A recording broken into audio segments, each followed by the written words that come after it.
I woke up lying in the snow, freezing cold. For beautiful girls wrapped in animal hides were shaking me awake, telling me I'd die if I stayed there. I remembered I'd been climbing a mountain when an avalanche hit me. When I sat up and looked at them properly, I got the shock of my life. They all had animal ears on their heads. A small gray-haired cat girl, a white-haired fox girl, a shy red-eyed rabbit girl, and a tall golden-haired lion girl nearly a head taller than me. They said they were from the red fox tribe and had been attacked by the black sheep tribe, leaving just the four of them. I realized I wasn't in my world anymore. The language was different, yet I understood it perfectly. Then a strange system voice appeared in my head, confirming my worst suspicion. I had been transported to another world. The girls told me a massive blizzard, what they called the ice god, was coming, and we needed shelter fast. None of them knew where to find any. We searched for hours across the endless white plains and found nothing. Everyone started to panic. The rabbit girl cried. Even the tough lion girl looked lost, and the fox girl admitted she didn't know what to do without her older sister. So I stepped up and told them to follow my lead. I pulled out my folding shovel from my climbing pack, dug through the soft top layer of snow, and cut out a solid block of compressed snow from underneath. I decided we'd build a snow shelter to survive the storm. I handed the shovel to the lion girl since she was the strongest. She'd been eyeing the tool with fascination, and the moment I gave it to her, all her suspicion toward me vanished. She got right to work, and with one swing she carved out a massive pit and brought back a perfect snow block. We had to finish before the blizzard arrived, or none of us would make it. I watched Shirshir dig with my shovel and was amazed. She was so strong that I thought we could just dig a hole straight into the ground instead of building a snow house. But that would risk collapsing, so I stuck with the plan. I gave everyone a job. I sent Cat Knight and White Rabbit to find wood and branches, while Fox 9 helped me stack snow bricks into a circle. Fox 9 asked me if a house made of snow would be cold, but I told her it would actually be warm inside. As we finished building, the storm was getting closer and Cat Knight still wasn't back. I started worrying, but Fox 9 said Cat Knight was too fast for anything to catch her. Sure enough, she came bouncing back with White Rabbit. They had found branches and a bunch of red berries. White Rabbit had stuffed all the frozen fruit against her bare stomach under her clothes. Her belly was ice cold when I touched it. She said my hand felt warm. That little rabbit looked fragile, but she was tougher than she seemed. Everyone crawled into the small snow house entrance one by one. When Shirshir tried to go in, she got stuck halfway. I had underestimated her size. Her legs were sticking out, smooth and freezing cold. I grabbed them and pushed while the others pulled from inside, and we finally got her through. I stayed half outside to seal the entrance. I asked Shirshir for the hide wraps from her legs, pinned them over the opening with sticks, and packed snow around the edges to block the wind. Inside it was completely dark and cramped with 5 of us squeezed together. I couldn't see who was pressed up against me. White Rabbit's stomach growled, and she whispered she was hungry, so Fox 9 felt around in the dark to hand her a fruit. I told everyone to move to the back so I could set up a fire. In the darkness, my hand bumped into something soft and fluffy, and someone let out a yelp. I pulled my hand back quickly. I couldn't tell whose voice it was, but it felt like it might have been Shirshir, even though she didn't seem like the type to react that way. Cat Knight brought me the branches. I broke them into small pieces and dug through my climbing pack until I found my windproof lighter. I was grateful I'd been mountain climbing when I crossed over to this world. Without this gear, survival would have been much harder. I also remembered I had that system thing in my head, but decided to deal with it later. When the lighter finally sparked, the small flame lit up the snow house, and I could see everyone clearly for the first time. When I lit the fire, everyone stared at it in shock. Cat Knight clung to my back and asked if I was a shaman. Woo, since I could summon fire. I told her it was just a tool, nothing magical. I could guess that shamans were important figures in their world, like tribal leaders or priests. Fox 9 worried the fire would melt the snow house, but I assured her it wouldn't. With the fire going, the temperature inside rose quickly, and everyone's frozen hands and feet started warming up. White Rabbit shared some red fruits with me. They tasted like frozen sugarcane, extremely sour. The Beast Girls seemed to enjoy them, though. Since the fire took up space, Cat Knight had to sit in my lap, curling up like a little kitten. She nuzzled against my thermal shirt and said it was so warm. I noticed Shirshir's bare legs sitting directly on the snow. I'd taken her leg wraps to seal the entrance, so I gave her my down jacket to sit on. She tried to refuse, but I insisted. The moment she sat on it, She melted into comfort. While we ate, Fox 9 told me their story. The Red Fox tribe used to live on the outer snow plains until the Black Sheep tribe appeared out of nowhere and attacked them. Their shaman fought back, but the Black Sheep shaman was too powerful, and their hunting leader even beat Shur. They lost their home, had tribe members captured, and fled into the frozen wilderness. Then a blizzard separated these four from the rest. I comforted them. Cat Knight mumbled sleepily that this snow house was actually warmer than their old home, which was just a big hollow rock where the wind blew right through. The others agreed. The fire burned out after about half an hour. White Rabbit panicked, but I told her I could light it again anytime and suggested everyone get some rest. Tomorrow, if the weather cleared, we'd go find the rest of the Red Fox tribe. I'd already decided I was one of them now. After all, they woke me up and saved my life. Everyone laid down to sleep. Shur shifted so I could share the jacket she was using as a mat, positioning herself so my head could rest against her legs. Cat Knight was already asleep in my arms, light as a doll. I straightened her tiny curled-up body and held her close as I drifted off. I woke up barely able to breathe. During the night, Shur had shifted completely. Her thighs were clamped around my neck, and she was practically sitting on my chest. Cat Knight had squeezed herself between us and somehow shoved her whole head inside my shirt. Cats really are liquid creatures. She looked perfectly comfortable in that impossible position. I carefully moved Shur's legs and finally saw some light filtering through the snow bricks. Fox 9 was hugging White Rabbit, and Shur was clutching Fox 9's leg. One of Fox 9's first shoes had come off somewhere. While everyone still slept, I finally checked my system. A blue panel appeared that only I could see. It was a shop. Everything had a price in points. A lighter cost 30 points, matches cost 5, compressed biscuits cost 10, and so on. I asked how to earn points, and the system said I could trade items for points, up to 10 trades per day. Rarer items were worth more. The shop would upgrade as the civilization I built developed further. I tested it by quietly slipping off one of Shur's worn-out first shoes. The system valued it at 5 points, not bad for a beat-up shoe. I declined the trade and tossed the shoe aside. Civilization development would be a long-term project, so I didn't stress about that yet. The movement woke Shur. The others got up too, except Cat Knight, who still had her head stuffed in my shirt and didn't even realize it was morning. I had to force her awake before she drooled all over me. I crawled to the entrance, but found it completely buried by the overnight blizzard. I dug through with my shovel until sunlight poured in. The storm had passed. Getting everyone out was tricky through the small hole, so after some persuading, I had Shur smash open the back wall of the snow house with the shovel. The girls looked sad watching our shelter get destroyed, but I told them we could build a new one at night. Shur wanted to go hunt with Cat Knight while the rest of us waited, but I suggested we all travel together, searching for the tribe while hunting along the way. Splitting up in this endless snow was too risky. Fox 9 remembered her sister's advice. Follow the direction of the morning sun to find the way. I briefly wondered whether the sun even rises in the east on this world, but figured Fox 9's sister probably knew what she was talking about. We set off in good spirits. Everyone felt more confident now that I was with them. Cat Knight was even clingier than yesterday. She kept crawling under my arm or hanging off my back like a koala. Apparently, once a cat recognizes your scent, they stick to you forever. That seemed to apply to cat girls too.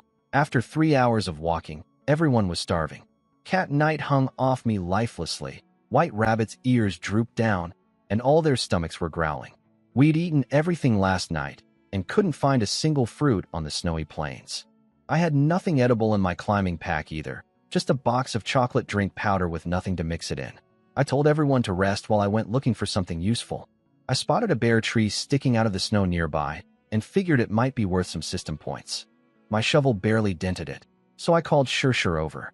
She was reluctant at first. She thought using such a fine weapon to chop wood was a waste. But I convinced her, and in just 2 powerful swings she split the tree clean in half. Her strength was terrifying. The shovel's edge got a bit dull from chopping, so I told Shur to keep it. I had the system now, so I didn't need to worry about one tool. Her face lit up with joy, and she carefully tucked it at her waist, tossing aside her old bone knife. I asked to see the bone knife before she got rid of it. The system priced it at 20 points. The half-tree trunk was worth 75 points. That was plenty for food, so I traded the tree. It vanished from the ground instantly. Sure saw the whole thing and froze. I knew I couldn't hide the system from these girls. We'd be living together from now on. So I gathered everyone and told them the truth, sort of. I explained that I could offer items to the gods and receive rewards in return, with rarer items earning better gifts. Basically, I dressed up the system as divine power. Cat Knight squealed and hugged me tight, declaring she always knew I was a shaman.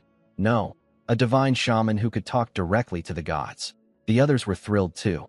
Apparently, only the biggest tribes had someone like that. Even Quiet White Rabbit smiled.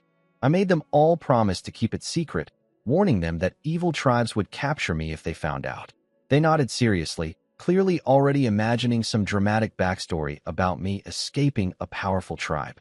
Then I told them I was going to ask the gods for food. They all knelt in the snow with their hands on their heads in prayer. I opened the system shop and browsed the food section. Instant noodles for 15 points, bread for 8 points, and cat food for 30 points. I glanced down at Cat Knight in my arms and wondered, would a cat girl actually like cat food? I ended up buying 5 compressed biscuits from the system for 10 points. Each one a different flavor. Plain wheat, green onion, meat, sesame, and red date. I handed one to each person. Cat Knight's nose went crazy the moment I pulled them out. She grabbed one and bit down hard, only to hurt her little fangs on it. Tears welled up in her eyes.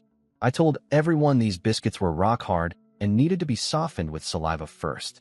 Sure took the sesame one, Fox 9 and White Rabbit got theirs, and I kept the meat flavor.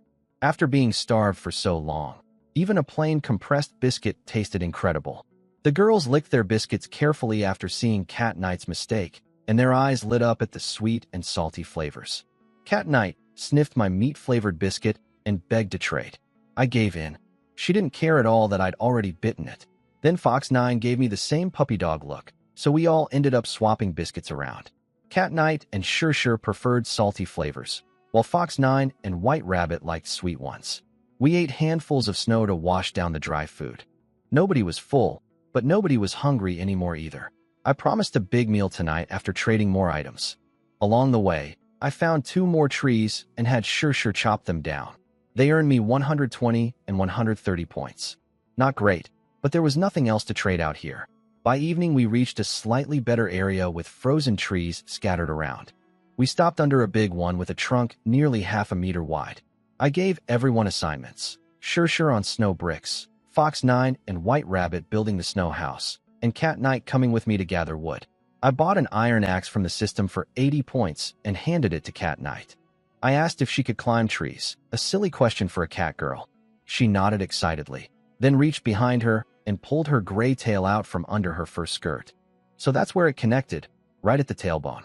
She wrapped her tail around the axe and scrambled up the tree in seconds. From up high, she shouted that there were tons of fruit up there. She tossed one down, a palm-sized oval fruit covered in frost, ice cold to the touch. I asked the system its value, 100 points for a single, blue-striped snow fruit. I nearly choked. Every random fruit I'd found before was only worth 5 points, but this one was a fortune. I told Cat Knight to knock down every single one she could find, but I held off on trading them. Something worth that much might be too valuable to just sell. I'd ask Fox 9 about it first. I was collecting snow fruits under the tree when Cat Knight suddenly screamed from above and came crashing down right on top of me. Her flat chest hit my face, and the rough fur on her clothes scratched like crazy. Before I could ask what happened, she yelled that there was a giant snake in the tree. She scooped me up in a princess carry and sprinted toward the others without slowing down at all. I looked back and nearly lost my mind. It wasn't just a snake. It was a white python as thick as a barrel, with blood dripping from its head. Cat Knight had apparently chopped it with the axe when she mistook the fruit on its head for a real snow fruit. Cat Knight tripped on a snow brick and launched me through the air. Sure caught me against her chest, which was a much softer landing. She put me down, grabbed the shovel, and went straight at the python. But even her strikes only left shallow cuts. The thing's skin was incredibly tough. Fox 9 explained it was a snow python that hides underground and uses the fruit-like growth on its head to lure prey. She said Sure alone would struggle against it. I opened the system shop and searched for weapons. I found steel claw gloves for 120 points, perfect for Cat Knight. I bought them and slipped them onto her hands. Black gloves with sharp steel claws extending from each finger. She was terrified of the snake, but thrilled by the weapon. I grabbed her tail to snap her out of it and sent her to help Shirshir. The python had already coiled around Shirshir's legs, trying to crush them together, but her leg muscles were so powerful she held them apart. A strange glowing symbol appeared on her forehead as she hacked at the python with the shovel. Cat Knight darted in like a shadow and clawed out one of the python's eyes. It screamed and lost its grip on Shirshir. Cat Knight was celebrating when the snake lunged at her. She panicked and screamed for Shirshir. But between the two of them, the blinded, bleeding python didn't stand a chance. Shirshir grabbed its upper jaw and chopped at its head over and over, blood spraying everywhere, while Cat Knight slashed at its body with her claws. After 7 or 8 blows, the giant snake finally collapsed. We had won, and now we had meat for dinner. After the fight, I went to check on Shirshir and found her standing there looking heartbroken. The shovel, my cheap one from back home, had snapped in half from all that chopping. I told her not to worry. I'd get something better from the gods. I had the system recycle the broken pieces for nothing just to make the lie work. I traded 5 blue-striped snow fruits for 500 points and bought her a proper weapon. A refined horse-chopping saber, 575 points, over 5 feet long. It was so heavy I needed both hands just to lift it, but Shirshir held it in one hand like it was nothing. She swung it a few times, then casually sliced the python's head clean off in a single stroke. Blood drenched her from head to toe. She looked like a demon warrior walking back toward us, but she was smiling. Her first real smile since the Black Sheep tribe destroyed their home.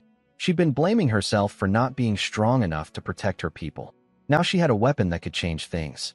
I sent Fox 9 and Shirshir to build the snow house, while Cat Knight came with me to pick the remaining fruits. White Rabbit quietly offered to help me process the snake. She said she used to make clothes for the tribe and could turn the skin into a blanket. I gave her my medical kit and toolbox to look after. She lit up at the sight of the neat little cases and started examining everything inside. I asked White Rabbit a silly question about whether rabbit tails were round, fluffy balls. She turned bright red and stammered that no, rabbit folk had long tails too, just shorter than cat tails, and they kept them tucked in tight. Then I checked the snake's head. That fruit-like growth on top was called a blue-striped snake fruit, and the system flagged it as rare, worth either 1,000 points straight or 100 points plus a new special item unlocked in the shop. White Rabbit told me eating it was poisonous but had a tiny chance of turning someone into an awakened warrior, which was the strongest type of fighter in a tribe besides the shaman. Shirshir was one of only 2 awakened warriors their tribe had. The other, Man, had been captured by the Black Sheep tribe. White Rabbit got sad talking about it, so I promised we'd rescue their people once we found the rest of the tribe. She cheered up instantly, saying she believed in me because I was a divine shaman who could talk to the gods. I rubbed her long ears and went back to figure out what to do with that rare snake fruit. I decided to trade the rare snake fruit for 100 points plus a new special item in the shop. It unlocked Snow Snake Spirit Liquid, a drink that temporarily boosts strength and slightly increases the chance of becoming an awakened warrior with no side effects. The catch was it cost 1,000 points per bottle, way beyond what I could afford right now. I also traded the snake head for 380 points. White Rabbit worked fast. She skinned the entire 7-meter snake in no time and said she'd sew the skin into a sleeping mat so we wouldn't have to lie on snow anymore. I left her to it and went to check on the snow house. Fox 9 had built it even better than mine from yesterday. She was carefully smoothing every edge with her bare hands. Her fingers were frozen red, so I held her hands to warm them up and gave her a fruit knife from my toolbox, plus a pair of white gloves. She looked adorable with white gloves matching her white ears and tail. Cat Knight came back with a full backpack, about 30 snow fruits. She'd already eaten one and said they were delicious. Fox 9 confirmed they were a known fruit, blowing the frost off one with little puffs of breath before handing it to me. The way her mouth made a tiny circle while she blew was incredibly cute. Shirshir returned carrying the skinned snake on her saber like a clothesline, with White Rabbit trailing behind, nearly buried under the freshly sewn snakeskin blanket. I had everyone pitch in to set up dinner. We used the big pit Shirshir had dug earlier as our dining area. Cat Knight and Fox 9 lined it with branches. White Rabbit stored the blanket in the snow house, and Shirshir helped me cut up the snake meat. I kept the snake gallbladder, figured it might be worth some points later. Fox 9 mentioned her sister was actually the tribe's shaman. The tribe was literally named after her, Red Fox. She said if I joined, they could rename it Su Yuan Tribe. I cringed so hard at the thought of introducing myself as Su Yuan from the Su Yuan Tribe that I shut that idea down immediately. I lit a fire and told them tonight we were having stewed meat. None of them knew what stewing was. I bought a clay pot, 5 wooden bowls, and a wooden spoon from the system. Normally, I'd rather teach them to make pottery themselves, that kind of civilization. Building felt more rewarding, but we were in the middle of a frozen wasteland with no clay in sight, so the shop would have to do for now. The water in my new clay pot started boiling, and Cat Knight squealed about the bubbles. Fox 9 studied the pot carefully. She'd seen wooden bowls before, but never anything made of clay. I told her it was just pottery and promised to teach her how to make it once we found the right material. I cut the frozen snake meat into egg-sized chunks and dropped them in. When I checked the system for salt, a whole bag cost 250 points, highway robbery. But a single spoonful was just 1 point. I bought 2 spoonfuls, plus 1 piece of garlic and 1 piece of ginger at 3 points each. The moment those hit the boiling water, the smell of meat and spices filled the air. White Rabbit stopped mid-bite on her fruit and stared at the pot, drool running down her chin without her even noticing. Cat Knight was going crazy trying to get to the pot. I had to hold her back. I pointed at Shir as an example of patience, then saw Shir leaning so close her fur clothes were catching fire. I grabbed them both, one in each arm. 2 beautiful beast girls, and my job was keeping them away from the stew pot. After over an hour, I couldn't hold them back anymore. I bonked each of them on the head with the wooden spoon and told them to sit in a line with their bowls out, or they'd only get fruit tonight.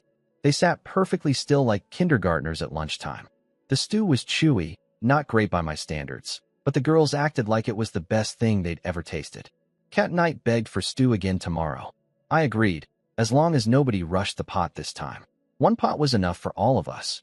Even Fox 9 and White Rabbit, who usually ate small portions, downed 2 big bowls each. The meat was incredibly filling.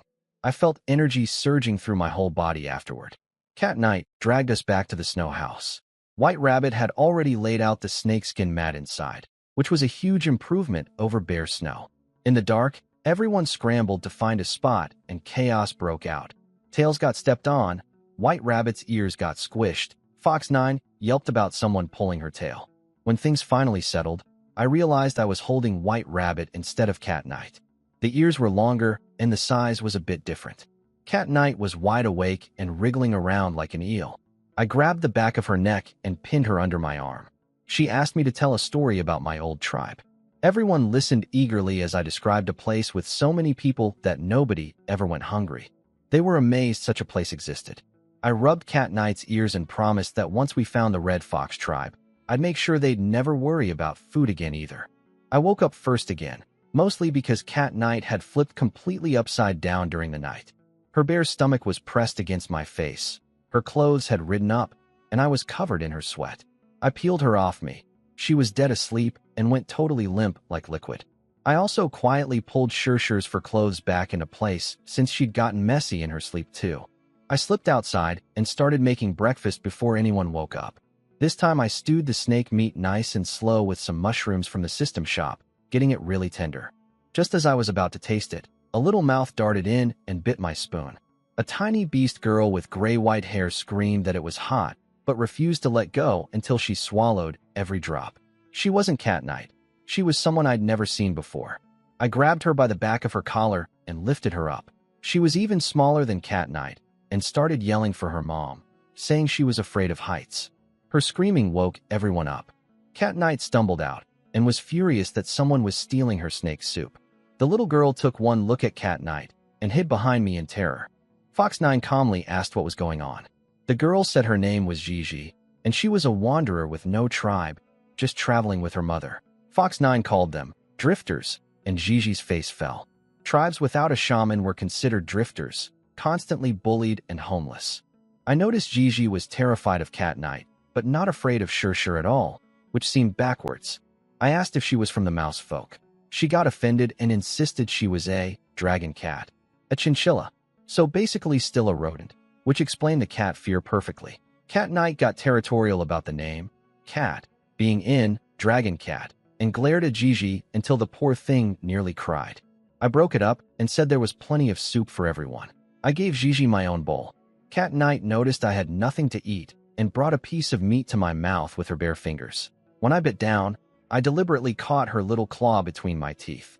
She panicked, thinking I was actually eating her fingers, and her tail puffed out in terror. I growled that I was going to eat her hand, chasing her around while she shrieked. Cat Knight actually believed I was eating her fingers and stood there trembling with her eyes shut. When I let go and told her I was joking, she stuck her own fingers in her mouth to taste them and said they really did taste good because of the soup on them. Even Fox 9 almost tried tasting her own hand before catching herself. Gigi declared me her best friend for feeding her. I asked to pat her head as payment, and she reluctantly agreed to one touch, though her whole body went stiff while I did it, totally different from how Cat Knight and the others enjoyed it. She pointed toward the sun and said her camp was in that direction, right where we were already heading. I invited her to come along. She asked if she could bring some food back for her mom and the others. I told her the leftover soup would freeze solid on the walk, but we had plenty of raw snake meat Sure could carry. Before we left, I traded the snake gallbladder to the system, 300 points. Not bad. I wanted to buy warm clothes for the girls, but needed to save points for emergencies. Gigi marched proudly at the front, glancing back at the snake meat on Sure's shoulder. I could tell she was imagining herself as some kind of hero bringing food home. She kept muttering about someone named Gray and how she'd call them stupid when she got back. When we got close to Gigi's camp, we found chaos. A black-haired woman, their leader, Long, was fighting a massive green-furred boar nearly 2 meters tall with huge tusks. Her stone knife had just snapped in half. Another member named Gray had tried to rush in to help, but a second boar burst out of the snow, ready to bite her in half. Long was pinned against a fallen tree trunk where the rest of their group was hiding. Over a dozen people, including small children. If she moved to save Gray, the boar would smash through and reach the others. She was frozen, not knowing what to do. That's when Sure acted. She hurled her horse-chopping saber through the air. It flew past Gray's body and slammed into the second boar, pinning it to the ground with a scream. Gigi was already sprinting forward, crying out for her mom. Long stared at Sure approaching with a glowing symbol on her forehead, the mark of an awakened warrior, and whispered in disbelief. Sure rushed over and finished off the first boar by slicing it clean in half with her saber. The second one had Long pinned against the tree trunk, pushing her back with brute force. Sure threw her saber at it, but the beast dodged. It had seen what happened to its partner. Long grabbed the saber from the ground. Her forehead symbol flared up, and she split the boar's back open in one swing. She stared at the blade in amazement before Sure quickly snatched it back. Gigi threw herself into her mother's arms, crying. Everyone crawled out of the tree trunk, relieved that Long and Gray were safe. Long came to greet us. She tried to hug Sure. Apparently that's how tribal leaders greet each other, but Sure pulled me forward instead. Before I knew what was happening, Long had me pressed against her in a tight embrace. She was dressed much lighter than my girls, with bare shoulders and just a strip of hide covering her torso. Her skin was warm and slightly sweaty from the fight. I introduced myself and said I wasn't really the leader. Then Cat Knight blurted out that I was their shaman. Fox 9 slapped a hand over Cat Knight's mouth, but it was too late. Long's expression changed instantly. She understood exactly what having a shaman meant for a tribe. She hugged me again, even harder. Cat Knight yanked me away, furious at herself for the slip. I noticed Gray, who came over to scold Gigi. She was another cat girl, like Cat Knight, but with darker gray fur and a fluffier tail. Gigi was terrified of her too. Fox 9 asked Long if she'd seen a large group of about 40 people passing through. Long shook her head. She and Gray hunted this whole area and hadn't spotted anyone. Long invited us to stay and rest at their camp as thanks for saving them. Gigi begged us to stay, bribing me with unlimited head-patting rights in exchange for more snake soup. White Rabbit had already wandered into the tree trunk hideout out of curiosity. Fox 9 left the decision to me. I agreed to stay one day, not because of Gigi's bribe, but because I had my eye on those 2 massive green boar carcasses. They were too big to carry, so we needed to deal with them here. That meant checking what they were worth in the system. I was crouching next to one of the bodies, about to appraise it, when everyone gathered behind me staring. I told them we'd rest here for the day, then went back to examining my prize. I checked the system prices on the green boars. The tusks were worth 70 points, the meat 600, and the hide 400, but the system wanted me to sell each part separately, eating up my daily trade slots. Annoying. Long came over and explained the boars to me. The meat needed to be bled before eating, and the skin made warm clothing.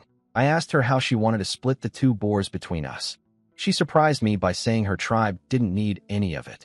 Then she knelt on one knee and asked me to become their shaman. I saw right through it. If I became their shaman, both boars would belong to her tribe anyway. But when she looked up at me with that desperate, beautiful face, I hesitated. Still, I'd made a promise to Fox 9 and the others to find the Red Fox tribe first, so I turned her down. Instead, I offered to let her group travel with us. She agreed immediately. Her people were starving drifters with no hope left. Then she said something that confused me. They hadn't come from the wasteland snow plains at all. They had escaped from a place called the Deathlands, where temperatures were dropping so low it would soon be completely frozen over. Their tribe originally had 3 shamans and was quite large, sent centuries ago from a powerful tribe called the Divine Plains tribe to search for some divine artifact. They never found it and were too afraid to go back, so they settled in the Deathlands instead. Recently, one of the 3 shamans helped Long's group escape when conditions became unbearable, but was captured in the process. Fox 9 set 2 conditions for them joining. They had to fully merge into the Red Fox tribe, not just tag along as a side group, and they had to help fight the Black Sheep tribe. Then she added that the final decision was mine, since I was the divine shaman with the highest authority. Long knelt again, this time to me, and pledged her entire group's loyalty. So just like that, before even finding the Red Fox tribe, I'd somehow built a small crew of over a dozen people, including another awakened warrior. I told everyone to come out and eat well tonight. Tomorrow we'd keep moving.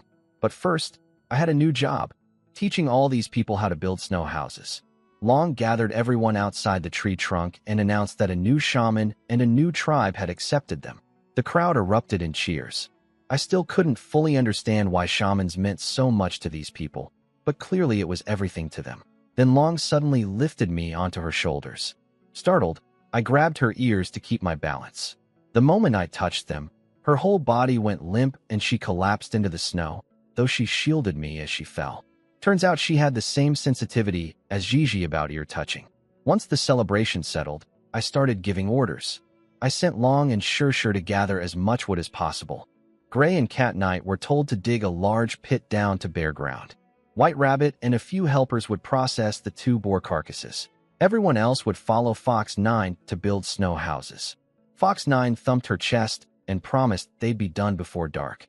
I asked Long about their supplies. They had 5 bone knives, 2 bone spears, some animal hides, and about a dozen small fruits. That was it. They really would have starved soon without help. I checked the tree trunk with the system. 1,500 points for a rotted 1,000-year snow tree. Tempting, but I couldn't trade it yet. If Fox 9 snow houses weren't ready by nightfall, we'd need the tree trunk as backup shelter. Cat Knight and Gray finished digging the pit fastest. I set up a fire and decided to make hot chocolate for everyone. I'd noticed some of Long's people shivering badly in their thin clothes. I dumped my entire box of chocolate powder from the climbing pack into the pot. The system shop could replace it later. The smell drew Cat Knight and Gigi in immediately. But then I remembered, chocolate is toxic to cats. Would it poison a cat girl? I dipped my finger in and let Cat Knight taste just a tiny bit. She licked my finger, said it tasted weird, and lost interest. I watched her nervously for side effects. She made a serious face and announced she felt something wrong. She was hungry. Already. After eating 4 bowls of soup and snacking on fruits all morning. And somehow none of it ever showed on her tiny frame. I told her to call everyone over for hot chocolate first, and we'd make a proper meal once Sure and Long got back with firewood. Everyone gathered around for hot chocolate. A cute little girl named Pine Leaf came up. She had pointy ears and messy long hair, another member of Gigi's group. While patting her head, something hit me. I hadn't seen a single male beast person anywhere. Not with Fox 9's group, not with Long's tribe. How did they have children? I asked Gray about it. She explained that their kind, called the Divine Gifted race, didn't reproduce the normal way. They ate special fruits called Divine Gift fruits that grew on trees, and after eating one at the right age, they could bear the next generation all on their own. No, males needed. Meanwhile, There was another species called beast folk, creatures with animal heads on human bodies, who reproduced normally and hated the divine gifted race, calling them outsiders and heretics. The moment Gray described the divine gift fruit as red and translucent, with visible juice inside, my stomach dropped. I'd been eating red fruits since day one. She quickly added that the real ones tasted extremely bitter, which scared off animals and beast folk from eating them by mistake. The sour red fruits I'd eaten were something different. I nearly collapsed with relief. For a second I thought I'd accidentally gotten myself pregnant like some fairy tale curse. Gray also told me every tree in this world could potentially grow a divine gift fruit, even dead ones. Their old settlement had 3 trees that produced 2 or 3 fruits per year. Long and Shirshir returned with a huge haul of firewood. But Long also brought something special, a pale blue glowing fruit she'd found near a frozen lake. She called it a blue shaman fruit and said it could increase a shaman's power, urging me to eat it. The system identified it as a rare, blue spirit fruit, worth either 2,000 points straight or 200 points plus a new special shop item. I obviously wasn't going to eat it since I wasn't a real shaman, so while Long was busy drinking her chocolate, I traded it for the new item, Blue Spirit Drink, that granted a small amount of life source energy, no side effects, 2,000 points per bottle. I was starting to realize this world leaned heavily toward magic. Shamans were basically mages, awakened warriors were like enchanted fighters. It felt like one of those fantasy worlds I used to read about before I crossed over. The hot chocolate perked everyone up, except Cat Knight, who didn't like the taste and lay draped over me like a dead weight. White Rabbit came back with bloody hands, having finished butchering the green boars. I traded away the tusks, hides, and meat from the smaller boar, plus some other parts, using up all 10 daily trade slots. That netted me 1,930 points, bringing my total to nearly 3,000. Enough to arm Long, Shirshir, Gray, and Cat Knight with real weapons if trouble came. But the priority was warm clothing. Some of Long's people were barely dressed, thin hides leaving their bellies, arms, and thighs exposed. They'd never survive traveling like that. The system wanted 500 points for a down jacket, which was ridiculous. I switched to primitive options, bearskin tops for 60 points, sheepskin leg wraps for 20. Much more reasonable. One boar hide that sold for 400 points could buy 20 pairs of leg wraps. Cat Knight pulled up her shirt to show me her, starving, flat belly, sucking it in dramatically. I sent her to round everyone up for dinner. I got the fire roaring and had Cat Knight wash out the chocolate residue from the clay pot. I did not want chocolate-flavored meat stew. I rubbed salt on cut meat pieces and handed them out for everyone to grill over the fire, then made a big pot of snake and boar stew with mushroom bits, green onion, and ginger. When I said it was ready, nobody moved. Long took the first grilled piece, blew on it gently, tore off a strip, and offered it to me. Tradition said the shaman eats first on the day he becomes leader. Cat Knight had been about to lunge for food, but froze, confused by the formality. Everyone ate happily, chattering about how the meat must be enchanted by shaman magic because it tasted so good. The 5 wooden bowls passed from hand to hand. Then Long opened up to me quietly. She said she'd been doubting herself ever since they escaped the Deathlands. Every time someone went hungry, she blamed herself and wondered if they should have just stayed. Being the only fighter responsible for everyone's survival had crushed her. She asked if she could hand leadership over to me. Her eyes were so sincere it caught me off guard. I told her I'd take care of everyone, but she shouldn't sell herself short. She'd kept her people alive this far, and that made her a good leader. I reached over and rubbed her head for the first time. Her fuzzy ears weren't as soft as Gigi's, but they felt wonderful. She teared up, bit into her meat, and seemed to finally relax. Gigi came running over with a bowl of soup for her mom, then froze. She couldn't believe Long was letting me touch her ears without violence. Apparently Gray had once tried to touch Long's ears while she slept and got a fistful of tail fur ripped out as punishment. Gigi muttered that she'd get her revenge on me somehow. Dinner was a feast. A 2-meter-tall boar plus leftover snake. Meat was way more than our group of 15 could finish. When night came, I sent everyone to the snow houses. Long's people had never seen snow shelters before and were nervous about sleeping inside blocks of snow. I told them it would warm up quickly and warned the fluffier-tailed girls to be careful with fire. One spark and their whole backsides would go up in flames. The sky that evening was beautiful, with a vivid orange glow on the horizon far more vibrant than anything I'd seen on Earth. Stars filled the sky just like home, but there was no moon. Fox 9 had been smart enough to make only 3 snow houses, but build them bigger.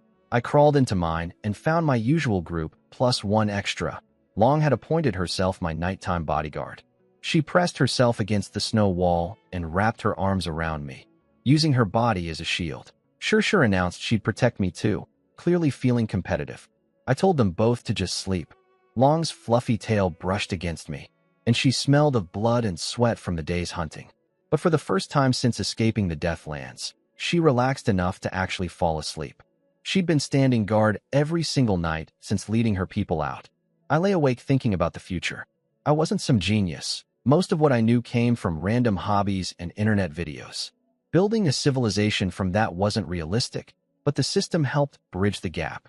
As long as I kept unlocking higher shop levels, I'd always stay ahead. I dreamed of a grand city full of happy beast girls, with a gorgeous red-tailed fox woman feeding me grapes. I woke up to find I'd been squeezing Long's tail in my sleep. She was blushing but hadn't pulled away. She'd kept her arm under my head as a pillow the whole night. I stayed lying down for a while, too embarrassed to stand up just yet. Then I remembered, these girls only reproduced through special fruits, not the normal way. So technically, no. I shook that thought away. Find the Red Fox tribe first. Long's people were amazed by the snow houses. Some said they'd actually been too warm overnight. They were chattering happily, but had no idea what to do without me directing them. The food sat untouched in the snow, and everyone just waited. I decided it was time to teach them to make fire. I wasn't worried about giving away the secret. Fire making wouldn't make anyone a threat to me. The system shop had steel weapons and would eventually unlock things no amount of campfire knowledge could compete with. I gathered everyone around and announced I'd teach them all to start fires on their own. The Beast Girls went wild with excitement. Little Pine Leaf worried she was too dumb to learn since she hadn't even mastered hunting yet. Gigi pretended to be calm, but her ears were twitching like crazy. I taught everyone how to make fire by friction. I picked 2 thick sticks, carved them up, and showed the group how to spin one against the other with wood shavings in the groove. It took real effort in the freezing cold, but I got smoke rising and blew it into a flame. The Beast Girls were convinced it was shaman magic. Some worried they'd be stealing fire from the gods. I knew explaining friction and heat to them was pointless right now. Religion was easier to work with than physics. Fox 9 went first. She watched carefully, then did everything even smoother than me, though she snapped the stick with too much force on her first try. On the second attempt, she lit a fire perfectly.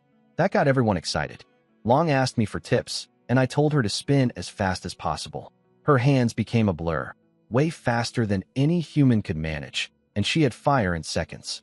After breakfast, I handed Long some bearskin clothing I'd bought from the system, tops and leg wraps for the girls who were still half exposed to the cold. She teared up a bit, saying it was only the second day and I'd already done so much for her people. Before leaving, I traded the old tree trunk to the system for 1,500 points. It cost 2 trade slots since it was oversized, but still a good deal. The entire massive tree vanished the moment I touched it. Long's people stood frozen in amazement, whispering about how many types of shaman magic I knew. On the road, I asked Fox 9 and Long about what shamans actually were. Fox 9 said her sister was born with the divine blessing, chosen of the gods. From what they described, shamans sounded exactly like mages. They could shoot fire, create ice, accelerate, plant growth, heal injuries, and even help warriors awaken, though with great pain and low success rates. The more I heard, the more I realized I basically qualified as a shaman already. Friction fire was their fire magic. I could figure out how to make ice with the right chemicals. And for awakening warriors, I had the apple-flavored snow snake spirit liquid sitting in my shop, sweet-tasting, painless, and with a real chance of triggering an awakening. If anything, I might be a better shaman than most real ones. We walked another full day and made camp in an area with more trees. Everyone had their routines down now. Fox 9 led the snow house building. Shursher's team gathered firewood, and the rest prepared dinner. I was so tired of eating nothing but meat that I caved and bought a cabbage from the system for 15 points. I felt guilty spending even that much when my people were still struggling, but I needed something green. The cabbage went into the stew with pork, and the roasting meat was sizzling nicely when I heard a low growling sound. Sure and Long jumped to their feet instantly. Long recognized it, wolves. Hunting wolves that were about to attack. I spotted several pairs of glowing green eyes in the darkness beyond the firelight. They were circling us, but wouldn't come close to the flames. Long started organizing a defense, telling Gray to guard me. But I stopped her and Sure before they charged out. I had a different idea. Can you catch them alive? They didn't understand why, but Long nodded confidently. 5 wolves against 2 awakened warriors plus 3 regular fighters. The odds were good. I opened the system shop and bought 5 large iron shovels at 80 points each. I told Sure to leave her saber behind and just use the shovel to knock the wolves out. If things got dangerous, kill them, safety first. But alive they'd be useful, and dead they'd still make good fur coats and a change of menu. The fighters took the shovels and were fascinated by the sharp iron heads. Long's people had never seen metal tools before. I prepared fire torches in the system just in case, ready to rush in if anyone got in trouble. The wolves were huge, much bigger than earth wolves, with thick white fur bristling everywhere. Cat Knight demanded to join the fight too. She was furious that the wolves had delayed dinner. I told her to take the iron axe and just bonk them on the head. If she used those steel claws, she'd shred them to pieces, and I wanted them alive. The fight went smoothly. The deep snow actually worked in our favor. Whenever a wolf missed its lunge, it got stuck floundering in the drifts. Sure flattened one with a single shovel smack, then hit it in the side for good measure. She and Long handled their wolves effortlessly. Gray grabbed the shovel with a wolf still biting it and swung the whole thing into the air, slamming the beast unconscious. She panicked for a second thinking she'd killed it, but it was still breathing. Cat Knight ran around bonking wolves on the head with the axe. The whole battle lasted just a few minutes. I patted everyone's heads when they came back. They thought I was blessing them and happily closed their eyes. I had White Rabbit bring the climbing rope, and we tied up all 5 wolves. 2 were knocked out cold. The other 3 looked defeated. My plan was to starve them overnight, then start taming them. If it didn't work, wolf stew it was. The next morning I woke up needing to pee badly after a night sandwich between Long and Fox 9, with Cat Knight squirming all over me. Outside, the wolves were awake and growling at me. I smacked one on the head with the shovel, and the snarling stopped immediately. These wolves were smarter than normal animals. They understood the situation fast. I started the training. I held meat in front of them and said they could only eat when I gave the command. They lunged at the meat instantly. 5 shovel smacks. I offered the meat again. 5 more smacks. This went on for over 10 minutes, loud enough to wake the entire camp. Everyone came out to watch me repeatedly whacking wolves between offering them food. Long asked what I was doing. I told her I was taming them to help with hunting. She'd only ever heard of shamans using magic to control beasts. This method looked a bit different. Eventually the wolves figured it out. When I said, eat, they ate. When I didn't say it, they held back no matter how close the food was. After days of starvation followed by this routine of pain and reward, they finally submitted. I assigned 1 wolf to each of the 5 fighters, Sure, Long, Gray, Cat Knight, and the other 2 warriors. I told them to throw food on the ground and only say, eat, when they allowed it. Any disobedience meant a beating until the wolves learned permanently. And just like that, this world got its very first dogs. Cat Knight begged me for her own wolf, but the moment I mentioned she'd have to feed it from her own food rations, she gave up instantly. Her appetite was already big enough without adding a wolf to it. Fox 9 figured out my taming method wasn't magic at all.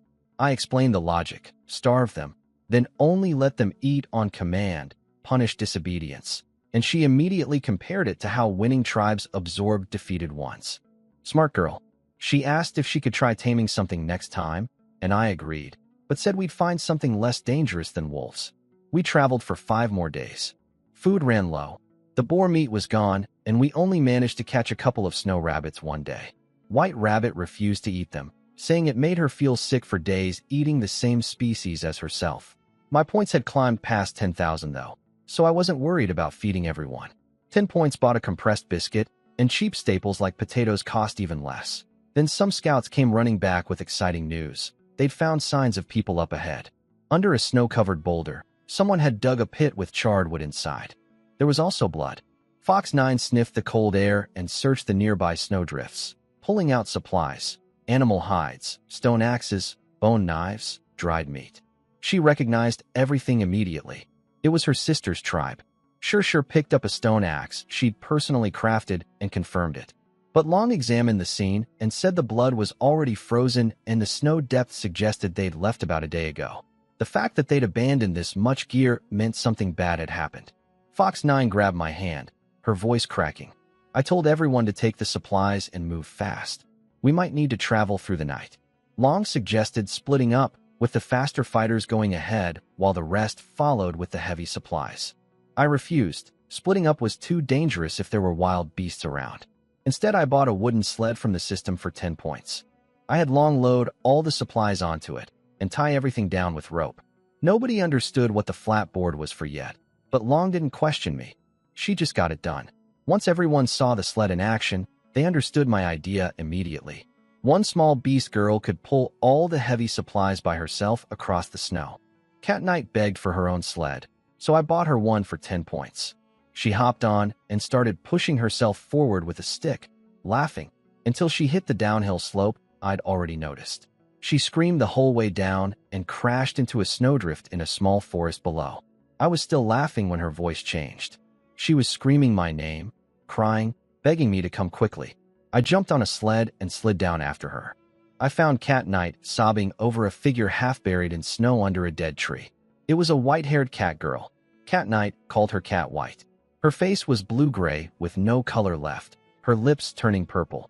Under the thick furs covering her, there was a deep claw wound across her chest, the blood already frozen solid. She was dying from blood loss and freezing cold at the same time. I ripped off my down jacket and wrapped it around her, then stuffed her ice-cold legs against my stomach for warmth. The shock of that cold nearly knocked the wind out of me. I checked the system for heating options. It offered me an electric heater, electric blanket, and air conditioner. Completely useless without electricity. A hot water bag needed hot water I didn't have time to boil. Then her face turned even darker. She was losing oxygen. Her breathing had gone haywire. I had no choice. I tilted her head back and started mouth-to-mouth resuscitation, pressing on her chest to keep blood circulating. Not exactly how I imagined my first kiss. Sure and Long arrived and saw me with my lips on a strange girl. I barely looked up before barking orders. Dig a pit, get firewood ready. I tossed Long my lighter and told her to press the button for fire. No time for friction methods now. The rest of the group came down the slope and got a fire burning right beside us.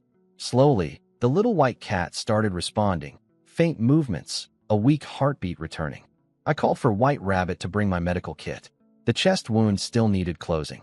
I'd taken a few lessons on wound stitching before my mountain climb, and the kit had surgical needle and thread. I'd never sewn a wound this large before, but there was no one else. I steadied my shaking hands and got to work. I stitched up Cat White's chest wound as carefully as I could. Fox 9 had everyone build snow walls around us for shelter while a pot of stew cooked over the fire. The stitching went fairly smoothly, though I had to work around some awkward positioning near the top of the wound. I gave her some anti-infection medicine from my medical kit, and after that it was out of my hands. I told everyone we'd stay here for the night. I'd planned to chase after the Red Fox tribe through the night, but Cat White's condition changed everything. I warned Sure and Long not to go hunting. Whatever had attacked the Red Fox tribe could still be nearby.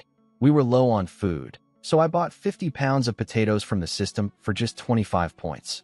They came out huge, clean, and piled up on the sled like a small mountain. Gigi's eyes went wide. Her instincts told her it was something delicious. I had everyone cut the potatoes into chunks, stewed some with the dried meat, and roasted the rest in the fire. I brought a bowl of potato stew to Cat White. She had a fever now, and I wasn't sure if earth medicine would even work on beast girls. She whispered for water, and when I lifted her up and held the bowl to her lips, she opened her eyes. They were pale blue, like looking into the ocean. She drank 2 full bowls before she could even talk. Then she panicked. She recognized Fox 9 and tried to get up, shouting that the tribe was in danger. We calmed her down, and she told us what happened. After getting separated from Fox 9's group, the Red Fox tribe had been heading east.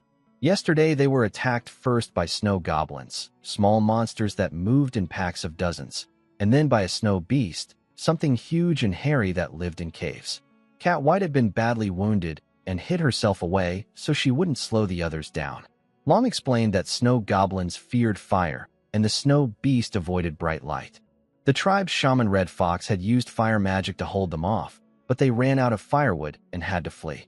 So this world really did have monsters, swords and sorcery, just like fantasy stories, except I'd arrived way too early in civilization's development to deal with any of it properly. I ordered everyone to sleep near the fire and set up 3-person shifts for night watch. The fire had to burn all night. Sure chopped down nearby trees for fuel. After eating, everyone settled in. Even the 5 wolves laid down by the fire, finally appreciating the warmth instead of fearing it. They looked less happy about dinner, though. Proud meat-eating predators reduced to eating potatoes. But their handlers followed my training rules strictly, so the wolves swallowed their pride along with the spuds. By morning, Cat White had improved a lot. The fever broke after a second dose of medicine overnight. Turns out Earth drugs worked on beast girls, and worked fast too. The night passed safely with everyone taking guard shifts, though we could hear strange rustling in the dark forest. I woke up drenched in sweat, sandwiched between Long and Sure all night. They took their protection duty way too seriously. The tribe had learned to prepare food on their own now. Everyone was roasting potatoes without being told. I checked Cat White's wound and found it was healing remarkably quickly. She tried to stand and walk, but her legs gave out after 2 steps from blood loss, so I put her on Cat Knight's sled. Cat Knight loved playing driver, but kept speeding up to scare Cat White, who threatened to stop sleeping next to her. Cat Knight just laughed and said she could sleep next to me now instead, then accelerated even harder while Cat White screamed. I asked Long what kind of weapon she wanted, since we might face the snow beast soon. She kept eyeing Sure's horse-chopping saber, but I pointed out she wasn't strong enough for it. Sure had far more raw power. Long thought about it, and said she'd just keep the iron shovel. I opened the system shop and searched for light-bladed weapons. The listings were ridiculous as usual: watermelon knife, kitchen knife, paper cutter, nail clippers. Then I spotted something. Refined dual swords, second blade half price, for 150 points for the pair. That was 225 each, a steal. I bought them immediately. When they appeared in my hands, I nearly cursed out loud. The shop picture showed them as big as machetes, but in reality, they were only as long as my forearm. The system had pulled a classic bait-and-switch, images for reference only. Still, I gave them to Long. She figured out how to use them within minutes. These beast girls were natural-born fighters. She kept one sword and gave the other to Gray, who was thrilled. The wolves watched their handlers swinging sharp new blades around and trembled in fear. We pushed on through the evening. I told everyone to eat extra because we'd be marching through the night too. We kept finding more and more traces of the Red Fox tribe. They weren't far ahead now. Fox 9 looked like she wanted to sprout wings and fly there. Apparently, there was actually a winged race of beast girls in this world that could do exactly that. We found a small white ball glowing faintly blue on the ground, a snow goblin's inner core. Cat Knight's sharp eye spotted it. I never would have noticed something that small and all this white. The system flagged it as rare, 800 points straight, or 80 points plus a new special item. I traded for the unlock and got Snow Goblin Tea, a ginger-flavored drink that made you immune to cold for 3 hours. Cheap compared to the other special items, but useful. And honestly, I couldn't stand leaving something unlockable in the shop. Fox 9 got excited. If there were goblin remains here, her sister's tribe had to be close. Everyone picked up the pace. Meanwhile, ahead of us, the Red Fox tribe was in serious trouble. We'd later learn the full story. Red Fox had led her 30-something remaining people to a mountain cave to rest. She was exhausted, blaming herself for losing Fox 9's group, for the captured tribe members, and now for Cat White disappearing after being wounded protecting others. Then things got worse. The snow goblins were closing in, and when the tribe took shelter in a cave, its owner came home, a white bear nearly 2.5 meters tall. Red Fox blasted it with a fireball using a bone charm, and a bear girl named Little Man smacked it with a bone club. Their only remaining awakened warrior, Fox C, drove a stone spear into its chest. But before they could finish the bear off, the snow goblins arrived.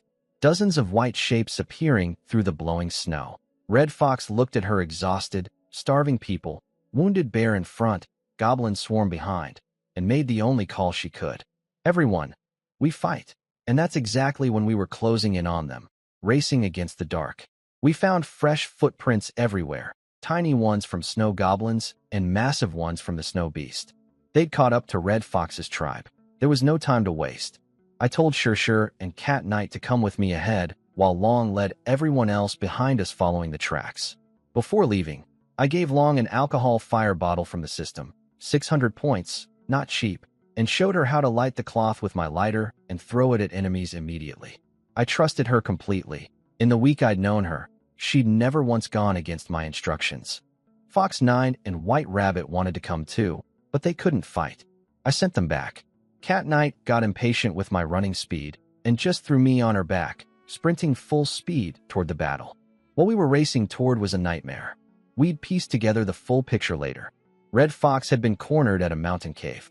The snow goblins had been hired by the Black Sheep tribe to capture her. They wouldn't stop until they had her.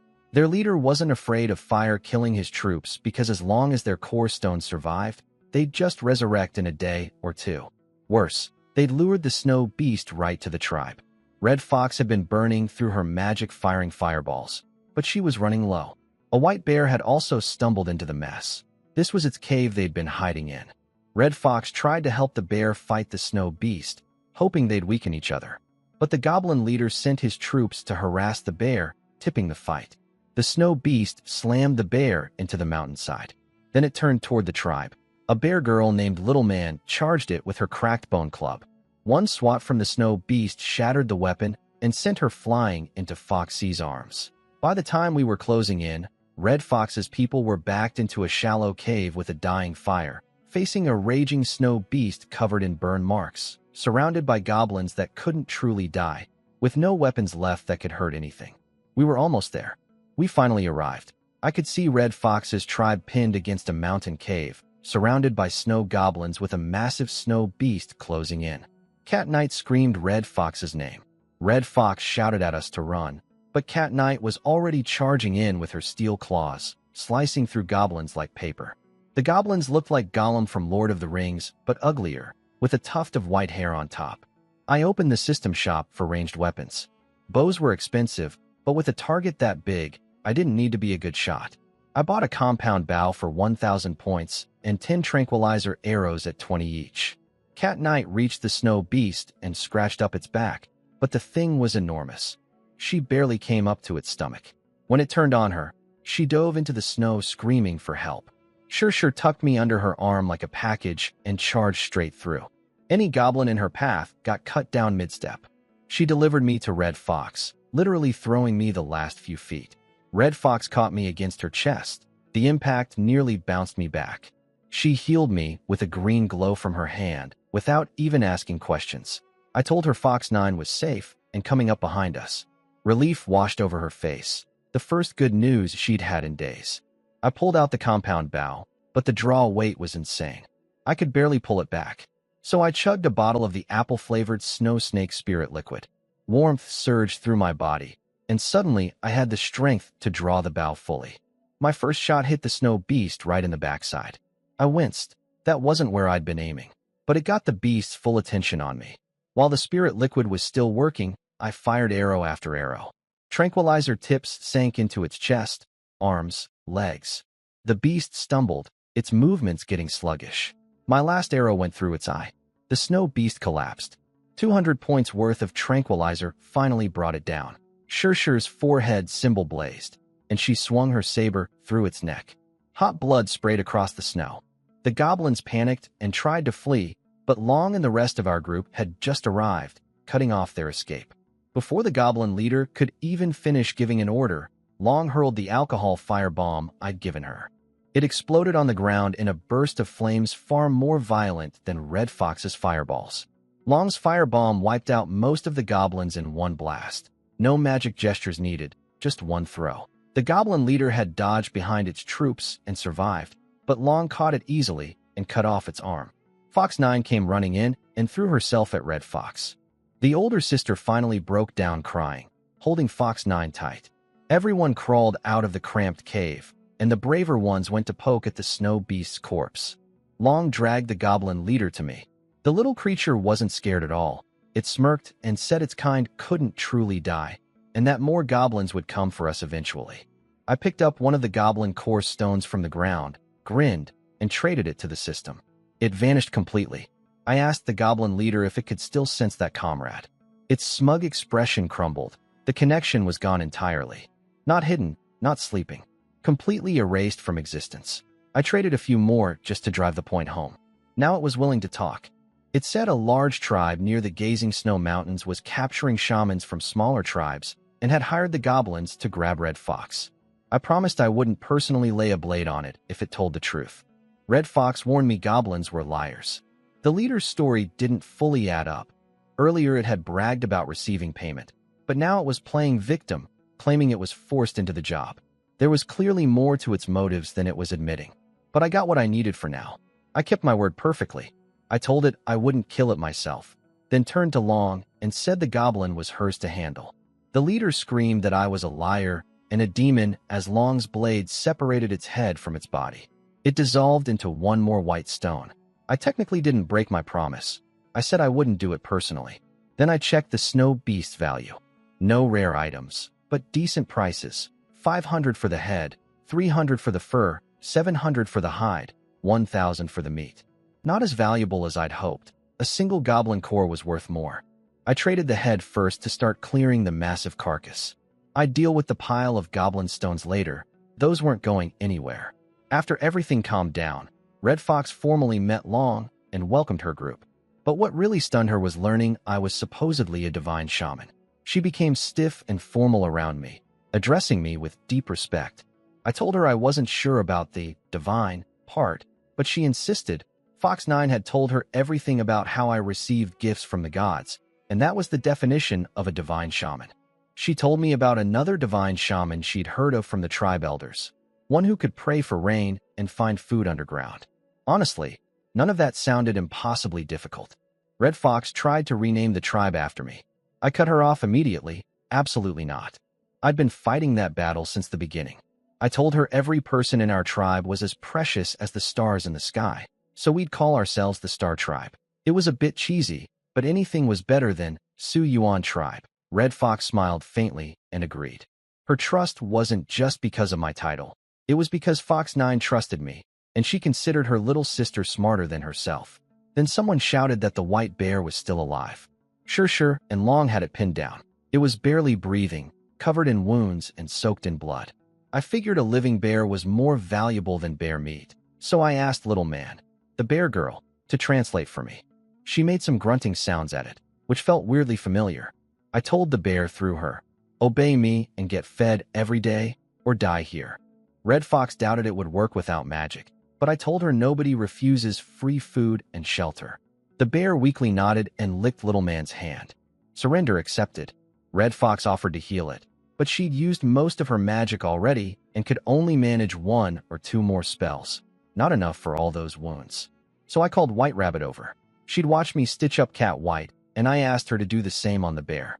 She was terrified she'd hurt it and get swatted flat, but Little Man's group held the bear's limbs down while White Rabbit and 4 helpers sewed up its wounds. The bear could only lie there howling. I looked around at the mountain. Plenty of trees, likely game, and fruit up higher. This was a good place to settle, at least temporarily.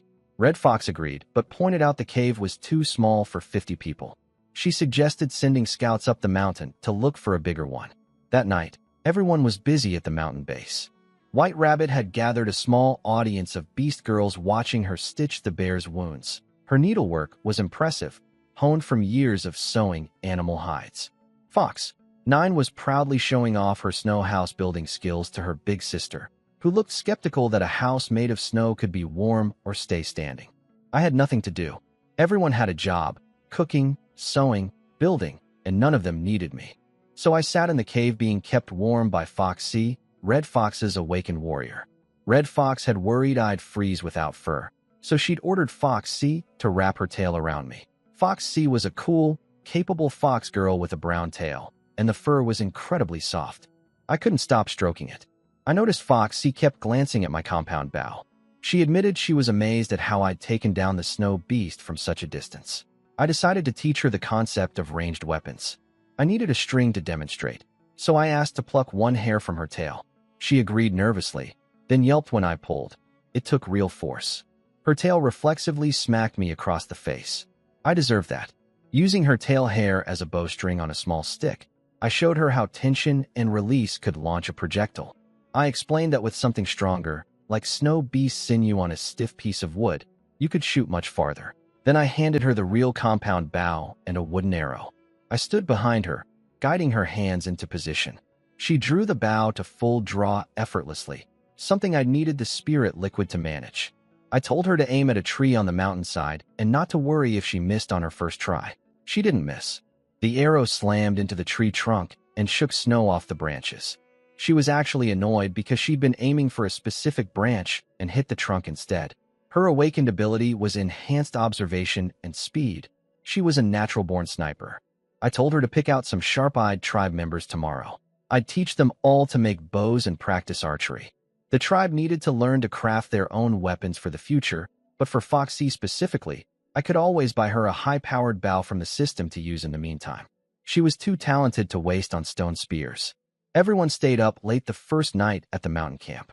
Red Fox was shocked to discover that many of the beast girls who'd traveled with me could make fire on their own. She thought I'd turned them all into shamans. I slept terribly. The snow houses weren't enough for everyone, so Red Fox and Foxy squeezed into mine too. I couldn't move without touching something that made my heart race. Cat Night made it worse by loudly asking in the middle of the night why my body was shaped differently from theirs. I wanted to strangle her, but there was literally no room to move. First thing in the morning, I decided I desperately needed a way to bathe.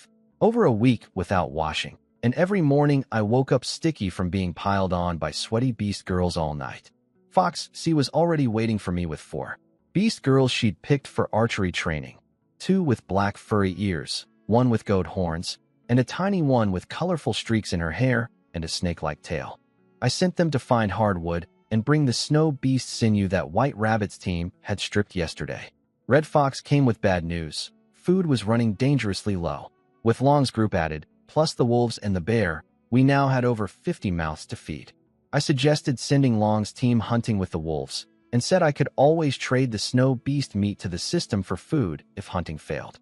The meat was apparently cursed. Red Fox said someone had eaten snow beast flesh before and nearly died from stomach pain.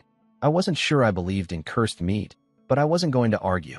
After breakfast, I took Shir and Cat Night to explore the area. The mountain wasn't isolated. A whole range stretched out behind it. The girls had never been here before. The frozen wastelands were considered a death trap that only desperate fleeing tribes ever entered. I gazed at the vast snowy landscape and felt ambitious. If other big tribes could swallow up smaller ones, why couldn't I? Maybe someday I'd build a beast girl empire across this whole world. Then Cat Night screamed and fell on her backside. Shir nearly slipped too. I looked down. Under the snow was solid ice. A frozen lake. I swept the snow away and could see dark shapes moving underneath. Fish. Cat Night's ears shot straight up when I said the word, but she deflated quickly, saying the water was too cold for anyone to swim in. I told her I had another way. I asked Shir to make a hole in the ice. She punched out a crater 2 meters wide with cracks spreading everywhere.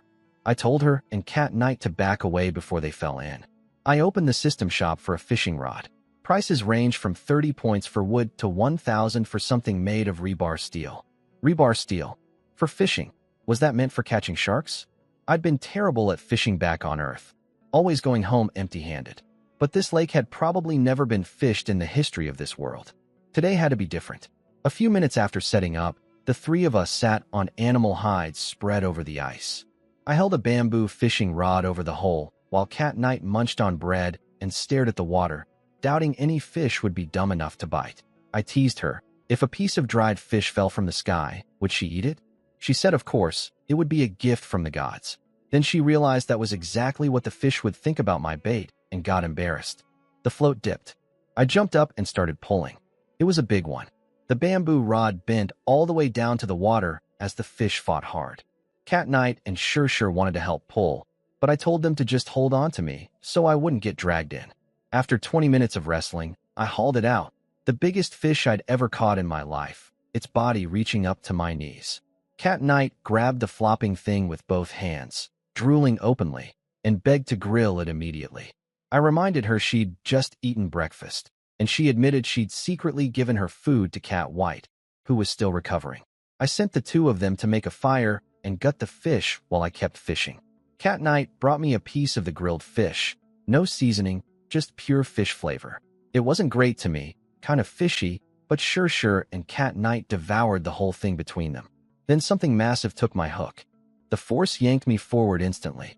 Sure grabbed me and the rod at the same time, but whatever was down there snapped the bamboo pole like a twig in one pull. Half the rod sank into the water. Before we could recover, a huge splash erupted from the hole and drenched all three of us in freezing lake water. I caught a glimpse of the fish. It was enormous, and I swear it was looking at me with a mocking expression, its tail poised to splash us again. We scrambled to shore. Sure and Cat Knight stripped off their soaked furs without hesitation to dry them by the fire. The view was remarkable. Cat Knight was tiny and pale with perfectly smooth skin. Sure was a completely different landscape, everything I'd estimated and more. Cat Knight started asking why my body looked different from theirs. I cut her off before that conversation went anywhere dangerous. It was too cold anyway to appreciate the scenery for long, so I prayed to the gods for 3 sets of fur clothing. Sure asked if we were going back to fish. Her eyes burned with the desire to avenge me against that arrogant fish. I felt the same way. I opened the system shop and bought the rebar steel fishing rod, 1,000 points. It was heavy, solid, and completely unbreakable. The system guaranteed the line wouldn't snap either. I held that ridiculous metal rod and grinned. That fish had no idea what was coming. I handed the rebar rod to Sure. It was way too heavy for me, but perfect for her. I baited the hook with fish guts and dropped it in. The big fish was still down there, circling arrogantly, making ripples at the surface. It took the bait without hesitation, planning to snap this rod just like the last one. Big mistake. Sure's forehead symbol blazed to life. Her golden hair flew in the wind, and she ripped that rod upward with everything she had. The fish launched out of the water like a rocket, its massive body tearing the ice hole even wider. It crashed onto the frozen surface, stunned. Sure wasn't done. She spun around and whipped the rod again, sending the fish flying into a tree on shore. The tree snapped in half. Cat Knight and I just stood there with our mouths open. I'd never seen Sure this angry. She set down the rod, picked up her saber, and marched toward the fish. The thing was over 2 meters long and still alive after being slammed twice. It bared its teeth and snapped at the air in front of me. Cat Knight announced with a completely straight face that her cat instincts told her the fish was trash-talking us and threatening to call its family for revenge. I asked if that meant we should keep fishing. Her tail wagged, and she squealed yes. Sure finished the fish with one cut. After that, she took over fishing duties with the rebar rod while I taught her how to bait hooks and read the float. She caught several more decent-sized fish. I checked the big one with the system. The meat was worth 400 points, the eyes 100. But hidden inside was a rare item, a cod kingfish pearl worth 1,500 points, or 150 plus a new special unlock. I decided not to trade it yet until I found out what it actually was. Neither Sure nor Cat Knight had any idea. We dragged everything back to camp. Cat Knight strutted in carrying a fish bigger than her entire body. Everyone swarmed us, amazed. Red Fox had been worrying about food all morning, and here we came with enough fish for the whole tribe. I explained the concept of fishing and showed them the rod with its hook. Most of the girls understood the trick immediately. I told them to grill the fish with some of my salt, feed the guts to the wolves, and look for the pearl inside the big one. A group of little beast girls happily dragged the enormous fish away, one small fox girl saluting me with a tribal gesture as she left. Watching them smile because of something I'd done, that was the whole reason I worked this hard. The fish pearl turned out to be an ordinary-looking white pearl. I asked around. Long had never seen one, having come from the Deathlands where there weren't even fish. Red Fox remembered seeing something similar at a large trading tribe years ago. Shamans would grind them into powder to revive drowning victims. The sea tribes used to sell them, but the demand was so low they stopped bothering. I traded it for the special item unlock, Cod King Fish Brewing Powder, codfish flavored, grants 3 hours of underwater breathing. The flavor sounded absolutely disgusting, but the effect could be useful someday. Long came back looking defeated. She tried to climb the mountain, but the snowy paths were too slippery for their first shoes. Everyone kept sliding back down. They only managed to pick some fruit from nearby trees. I told her not to worry and said I'd teach her to make a fishing rod so the tribe could fish whenever food ran low. Her ears perked right up. Foxy had been waiting for me with armfuls of black, which she'd found for bow making. I walked her through it. Carve the wood into an arc shape. String it with snow beast sinew. The result was ugly and basic, but functional. I whittled a few wooden arrows too, just sharpened sticks with no feathers. Foxy's first shot with the handmade bow missed the tree completely. That was expected. A primitive bow without any sights or stabilizers required a totally different feel than the compound bow. I told her to keep practicing until she could hit the tree every time, then move on to moving targets. I left the rest of the training to her, including teaching the other recruits. Honestly, she was already a better shot than I'd ever be. With nothing else to do, I found a quiet spot and practiced archery myself. If my aim had been better during the snow beast fight, I wouldn't have needed Shir and Cat Knight to clear out first. At dinner, White Rabbit had stewed fish and potatoes together. The pot was small, so everyone only got a taste, but the tribe was thrilled. After days of dried meat, fresh fish changed everything. I assigned tomorrow's tasks. Shir would lead a wood-cutting team, while I'd take Long's group fishing. We needed lumber for building something more permanent than snow houses, especially if I ever wanted to set up hot water for bathing. Then I heard a sad whimpering sound. The wolves were happily eating fish guts, so it wasn't them. Then it hit me, the white bear. I'd completely forgotten about it. The poor thing had been lying wounded under some furs near the cave this whole time, smelling all our delicious food and unable to move.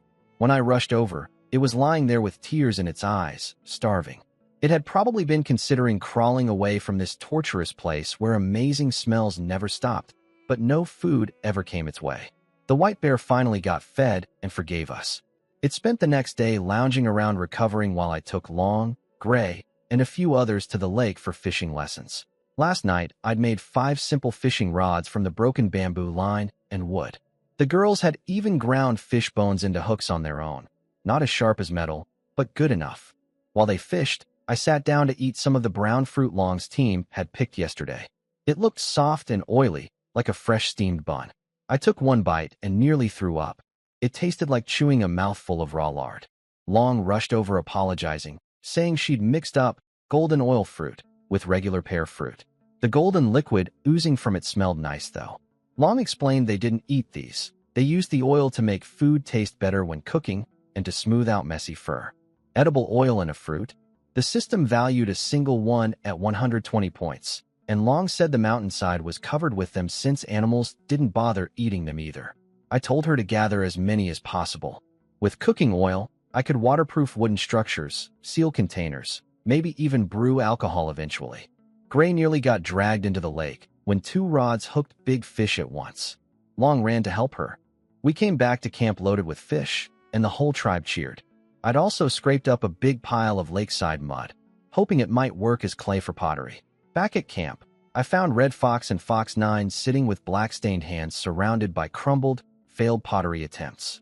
They'd spent all day trying to make bowls from regular dirt after Fox 9 told her sister that I'd said pots were made from earth. They blamed the gods for not letting them learn.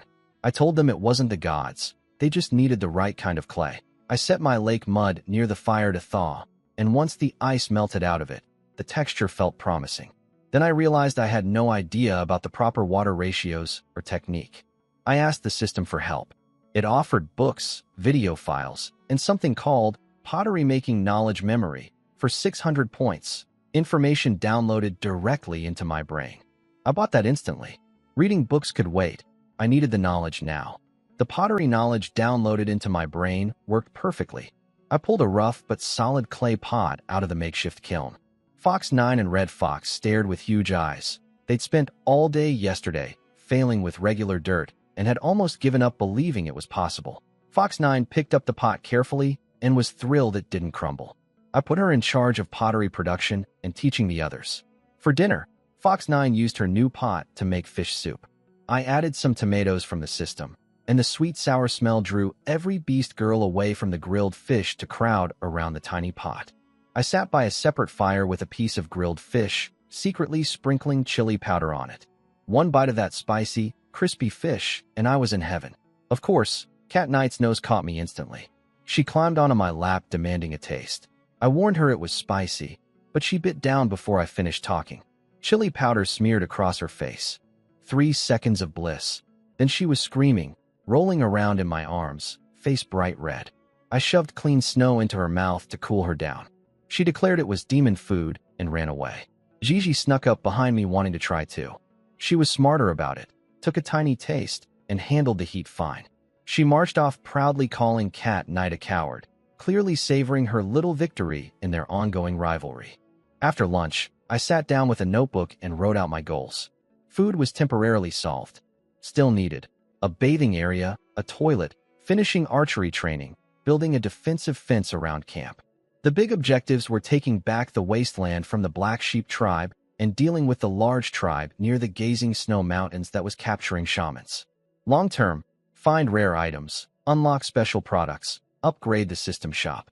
I decided tomorrow's priority was building a wooden bathhouse. It had been over a week without washing, and I couldn't take it anymore. Sure reported back from woodcutting. I looked where she pointed and saw an entire small mountain of stacked timber. These beast girls with basic iron axes had accomplished in one day what would take a chainsaw crew the same time. Terrifying efficiency. Sure shyly asked for about 2. She'd watched Foxy's archery practice and gotten interested. The problem was she'd already snapped Foxy's handmade bows by pulling too hard. I bought her a refined ironwood bow from the system for 1,200 points, the heaviest thing available without modern technology. I couldn't budge the string at all. Sure took it with a determined smile. If she mastered this, one arrow from her would punch straight through a snow beast. I told her to start practicing tomorrow when she could actually see the targets. Early morning, Foxy was already leading archery practice in the forest. She'd tried Shure's ironwood bow and could only pull it halfway even with her awakened symbol activated. She stuck with her handmade one. The tribe now had 8 homemade bows plus my compound bow and Shure's, making 10 total. I watched the trainees and spotted the problem immediately. Without tail feathers on the arrows and no notch to hold the string, the arrows kept slipping off before being released. I showed Foxy how to carve a small groove at the arrow's tail end so the string could lock in place. After that fix, arrows started hitting trees and the girls cheered. But the wooden arrowheads shattered on impact. 1 shot, 1 ruined arrow. That was too wasteful. I told everyone to build snowmen as targets instead. They looked confused. Apparently, snowmen were real creatures in this world that lived on mountains. I had to demonstrate by stacking 2 big snowballs and sticking fruit on his eyes. I promised a reward to anyone who could hit both fruit eyes with consecutive shots. Every girl's eyes lit up, though their wishes were all just bigger bowls of fish soup. I practiced with my compound bow too. Without the spirit liquid, I could barely pull it back. Then I remembered the blue spirit drink, the 2,000-point one that gave life source energy. I'd been saving it because of the price, but my points were over 10,000 now. I bought one and drank it. The effect was subtle, a gentle wave of comfort through my body, but real. The bow pulled noticeably easier, and my eyesight sharpened slightly. My arrow punched through the snowman's belly. Not where I'd aimed, but progress.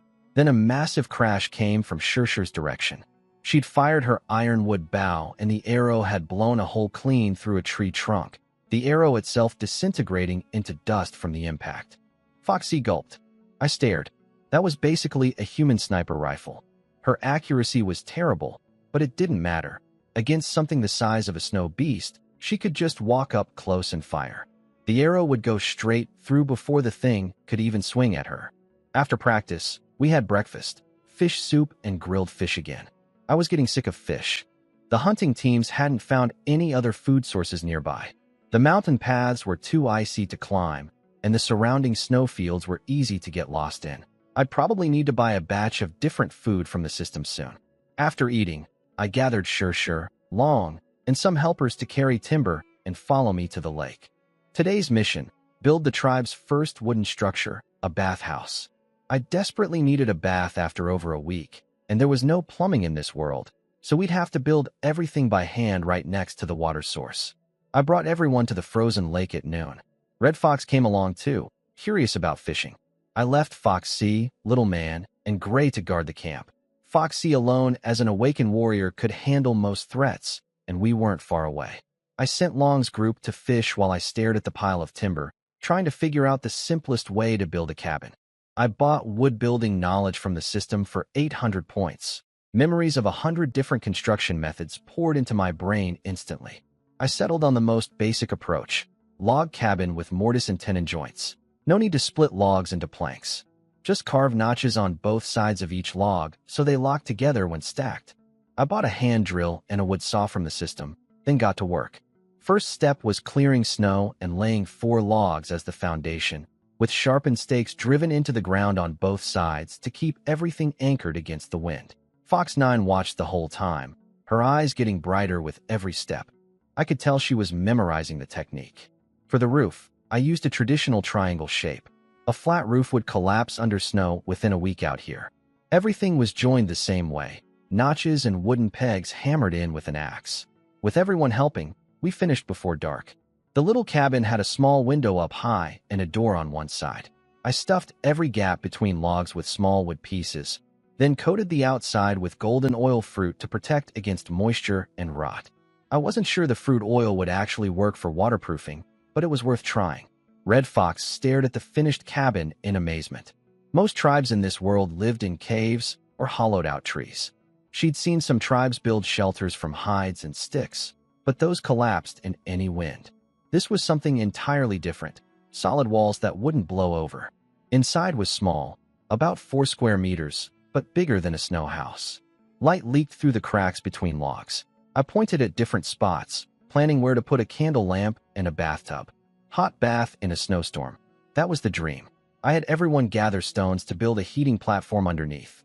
Then I asked the system for a custom iron tub, 6 feet long, 2.5 feet wide, over 2 feet deep. It cost 1,500 points. The tub materialized by crashing down right in front of me. Every beast girl drew their weapons, thinking we were under attack. Sure nearly chopped it in half with her saber before I screamed at everyone to stop. It was just my order from the gods.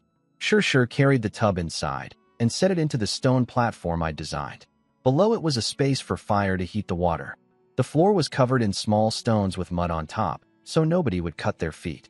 After more than 10 days without washing, I was practically marinated. I stared at that iron tub with pure longing. Time to cook myself. Long's fishing team came back with a full haul just as I was lighting the fire under the iron tub.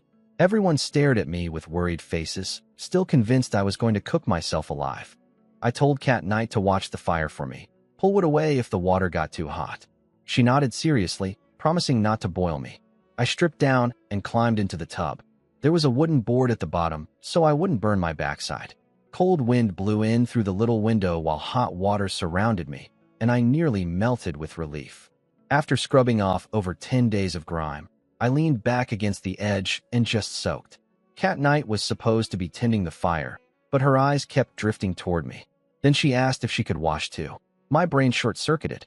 Before I could think properly, I nodded. She jumped in immediately, splashing water everywhere, and leaned against me in the warm water with a happy sigh. The angel and devil on my shoulders fought it out. The devil pulled out a machine gun. The angel didn't stand a chance. I offered to help wash her tangled tail fur. She squeaked in surprise. Outside, everyone heard Cat Knight yelping, but nobody panicked. They figured it was just the bathing. Fox 9 asked Red Fox if she'd learned how to build the wooden cabin. Red Fox said she mostly understood, and that if they'd known how to build shelters like this before, their old tribe elder might not have frozen to death. The water eventually went cold. Cat Knight was completely exhausted and limp, so I carried her out in my arms. The whole tribe stared. I mumbled that she was just tired, told Sure to dump the water, and quickly changed the subject. I announced that the bathhouse was open for everyone going forward. Always go in pairs so one person could watch the fire. Otherwise, someone would actually get boiled. Fox 9 immediately wanted to try. She asked Red Fox to tend the fire and me to supervise, worried her sister would let the flames get too big. I agreed reluctantly. This time the angel on my shoulder won the fight and stomped the devil flat for good measure. I kept my eyes on the firewood. Red Fox was tempted too, so I suggested she just get in with Fox 9 since there was room. The tub was built for Shure's size, so 2 small fox girls fit easily. I sat on a stump nearby, feeding the fire at a steady pace. The 2 sisters didn't stay long. It was getting dark, and everyone back at camp would be hungry. Word spread fast about the hot bath, and the camp nearly emptied as everyone wanted to try it. I had to organize them into small groups to go in turns. or there'd be nobody left guarding the place. As for what happened with Cat Knight that day in the bathhouse, I'll admit I thought about it more than I should have. But Cat Knight acted completely normal the next day, clinging to me like always. Beast girls didn't reproduce that way, and she was too innocent to even understand what had happened. My inner angel gave me a stern lecture about taking advantage of her naivety, but at least getting it out of my system meant I could finally sleep through the night without embarrassing dreams. Over the following week, camp developed nicely. Fox 9's team built enough snow houses for everyone, plus several wooden cabins in the gaps between them. I designated one small cabin as a toilet. Even cute beast girls needed one, and stepping in frozen surprises was not an experience anyone wanted. I visited the white bear, now named Big Man to match Little Man the bear girl. Its wounds had fully healed. It was still terrified of me, remembering how I'd shot down the snow beast. I patted its furry belly and told it to behave better than the wolves, who'd needed multiple beatings before cooperating. Big Man nodded nervously, not really understanding, but smart enough to agree.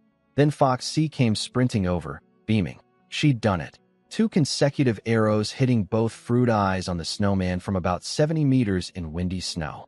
Incredible talent. Sure trailed behind her, quiet and clearly disappointed she hadn't been first. When I asked Foxy what reward she wanted, she pulled out something she'd been secretly working on. A bow and arrowhead she'd painstakingly ground from fish bones over many nights by the campfire. She'd noticed wooden arrows shattered on impact and figured bone would be stronger. She was right, but each one took nearly a week to make by hand. I showed her the broken iron arrowheads from my tranquilizer arrows. They were detachable, designed to slot into a shaft.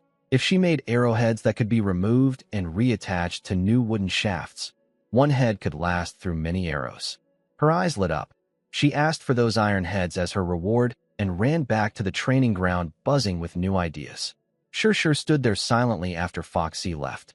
She'd completed the challenge too, just slower. Her arrows kept exploding on impact, forcing her to remake both the arrows and the snowman each time. She was embarrassed about not winning. I told her it didn't matter. With her power, she just needed to point at something big and shoot. Accuracy was secondary when your arrow could punch through a tree. I asked what she wanted as a gift. She turned red and stuttered, saying she hadn't come first, so she didn't deserve anything. I told her it was just a present from me. She'd protected me so many times, she deserved it. She gathered her courage and asked quietly if she could take her bow hunting. Everyone at the archery range was getting better, but still nervous. Most girls could only hit wolf-sized targets from about 50 meters, and only when the target wasn't moving. I told them static practice had gone far enough. It was time to try hunting real moving prey. I reassured everyone that even if they didn't catch anything, Long's fishing team had brought in enough food. Foxy reported we had about 100 arrows, mostly wooden ones. I told her to pack some food for the trip. I went to find Red Fox, but she was at the bathhouse. Fox 9 was outside her snow house, surrounded by little beast girls, all of them elbow deep in clay. She'd been practicing pottery and had made all kinds of strange shapes. She held up a little clay figure with a goofy smile on its face and proudly told me it was supposed to be me. I wiped a smudge of clay off her cheek and thanked her. I promised to teach her how to brew fruit wine someday, which immediately sparked her curiosity. I left Fox 9 with instructions. Tell Red Fox I was taking the archery team out hunting. Little Man was in charge of camp defense, and if there was any danger, fire the signal arrow I'd given her straight up into the sky. That single signal arrow cost 500 points because it used gunpowder. The system clearly didn't want me buying them in bulk to extract the explosive material. Just as I was about to leave, Cat Knight appeared out of nowhere and jumped into my arms. It had been a week since the bathhouse incident, and she'd been extra clingy. She announced loudly that she wanted to go to the lake again to wash together like last time. I slapped my hand over her mouth before she could say anything more specific in front of everyone. I carried her to where the hunting party was gathered. Fox C asked why Cat Knight was coming. Cat Knight started to explain about wanting to go back to the lake, and I covered her mouth again. I told Fox C that Cat Knight wanted to hunt something special for Cat White, who was still recovering from her injuries. Red Fox's healing magic had fixed the wound, but the blood loss and hypothermia had left Cat White weak and bedridden. Fox C mentioned she'd spotted bird eggs nearby on a recent patrol. Cat Knight's eyes lit up. Apparently Cat White loved roasted bird eggs. I couldn't believe birds actually laid eggs in this frozen wasteland. But Cat Knight forgot all about the bathhouse and started bouncing with excitement about finding eggs for her friend. Thank goodness for short attention spans. We headed into the snowy forest to hunt. The beast girls were way better at tracking than me. Foxy spotted a massive tree with green leaves still clinging to its snow-covered branches and said birds would definitely nest there. Cat Knight was about to scramble up with her steel claws when I grabbed her. She'd already forgotten about the giant python incident on the last tree she climbed. Foxy went up instead since her awakened reflexes would let her dodge any danger. Everyone below drew their bows, just in case. She called down that it was safe. Just bird eggs and fruit up there. She tossed down a green fruit. The system priced it at 150 points. I tried asking why it cost more than the blue-striped snow fruits, and the system told me there was a hidden identification feature I could unlock for 5,000 points. My face went dark. All those mystery items I'd traded away without knowing what they really were. I demanded the system show me everything it had been hiding. There was an identification function, a repair function, and a duplication function, each 5,000 points. I unlocked identification and repair immediately. The fruit turned out to be edible and sweet with high sugar content. I bit into it, crunchy like sweet potato. Cat Knight devoured the rest. Foxy came down with 2 big bird eggs too. The identification said they were worth 300 points each, ordinary, unhatched eggs.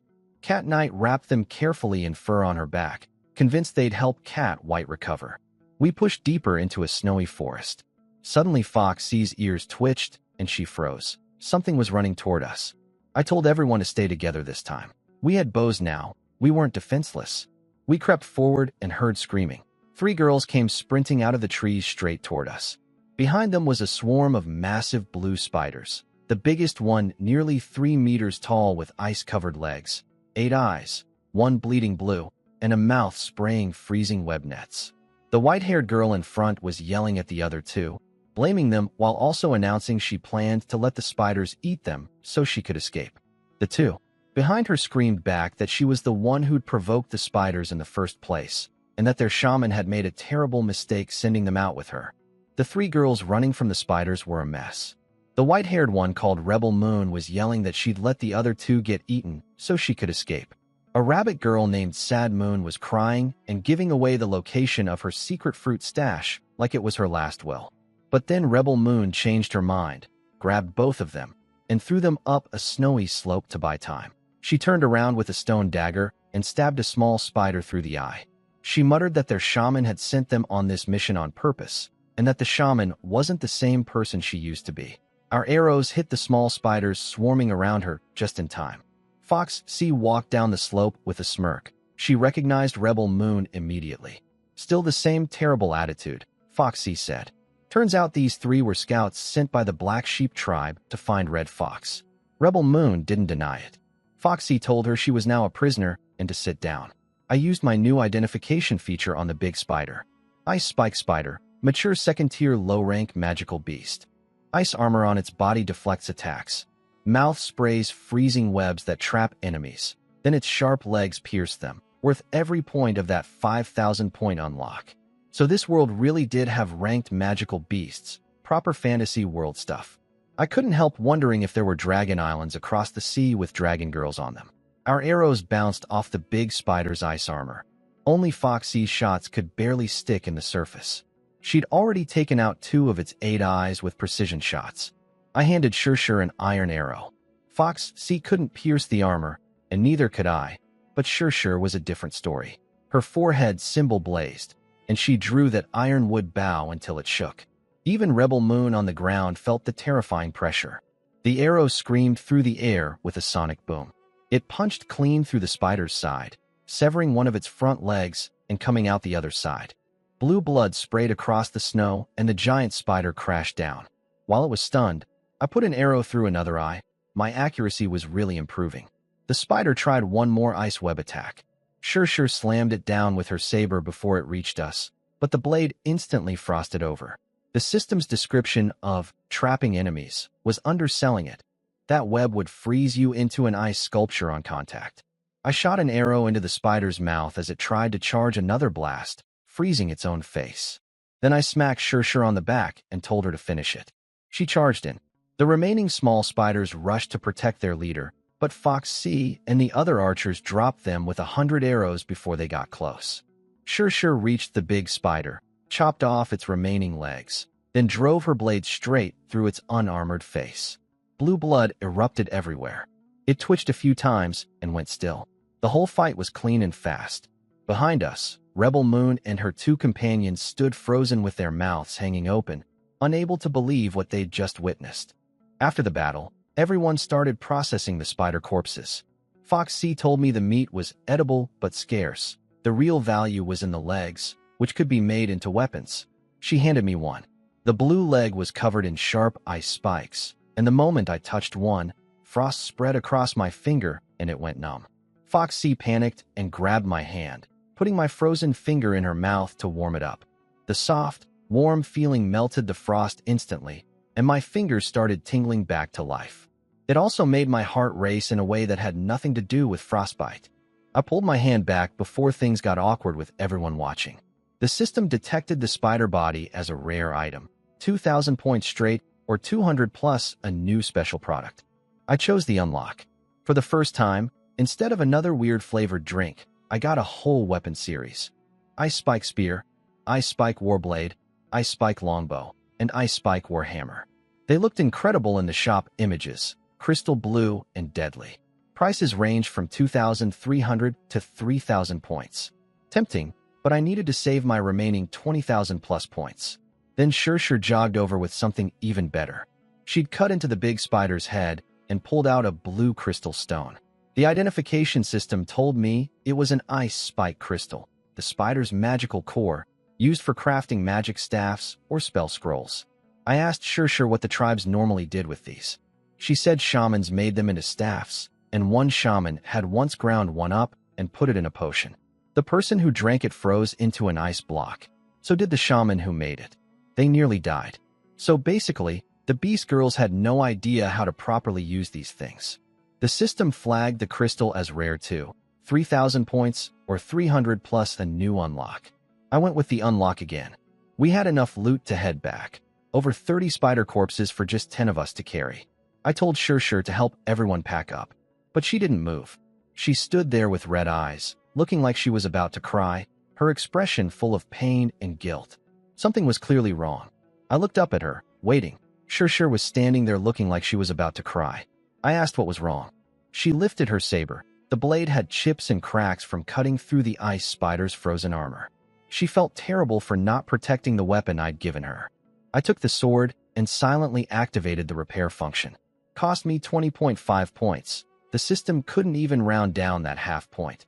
The cracks vanished instantly, and even the old wear from previous battles disappeared. I told Sure to stop worrying and use it without holding back.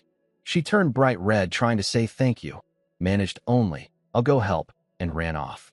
I checked the new item the ice crystal had unlocked, an ice spike scroll for 600 points, a one-use magic attack that launches ice spikes at everything in front of you and freezes them. Expensive for single use, but it was genuine magic from my shop now. I wondered how powerful it really was. Then I went to deal with the 3 prisoners. Cat Knight had already tied them together in a bundle. One was furious. That was Rebel Moon, a red-haired wolf girl. One was sobbing, Sad Moon, a rabbit girl. And the third was asleep, literally unconscious, tied up in the snow. Her name was Lazy Moon, and she appeared to be some kind of koala girl. What kind of tribe sends these 3 on a mission together? Cat Knight and Rebel Moon were old rivals from when the Black Sheep tribe attacked. Cat Knight was loving every second of having the upper hand now. She pinched Rebel Moon's cheeks and yanked out a tuft of her silver-white tail fur as a war trophy. Rebel Moon screamed murder threats, while Sad Moon wailed from the ropes, tightening with every struggle. Rebel Moon refused to answer any questions, so I turned to Sad Moon. I told her if she didn't talk, I'd strip her naked, shave her tail, and roast her on a spit. She broke down completely and confessed everything. Their shaman had sent them to track down Red Fox and also find someone called Shinka, a shaman from another tribe that the Black Sheep had conquered in alliance with yet another tribe. So the Black Sheep weren't just attacking Red Fox's people. They were systematically taking down multiple tribes and capturing shamans. Cat Knight demanded to know about the captured Red Fox tribe members. Sad Moon stammered that they were locked up but alive. The shaman was too busy attacking other tribes to bother with them.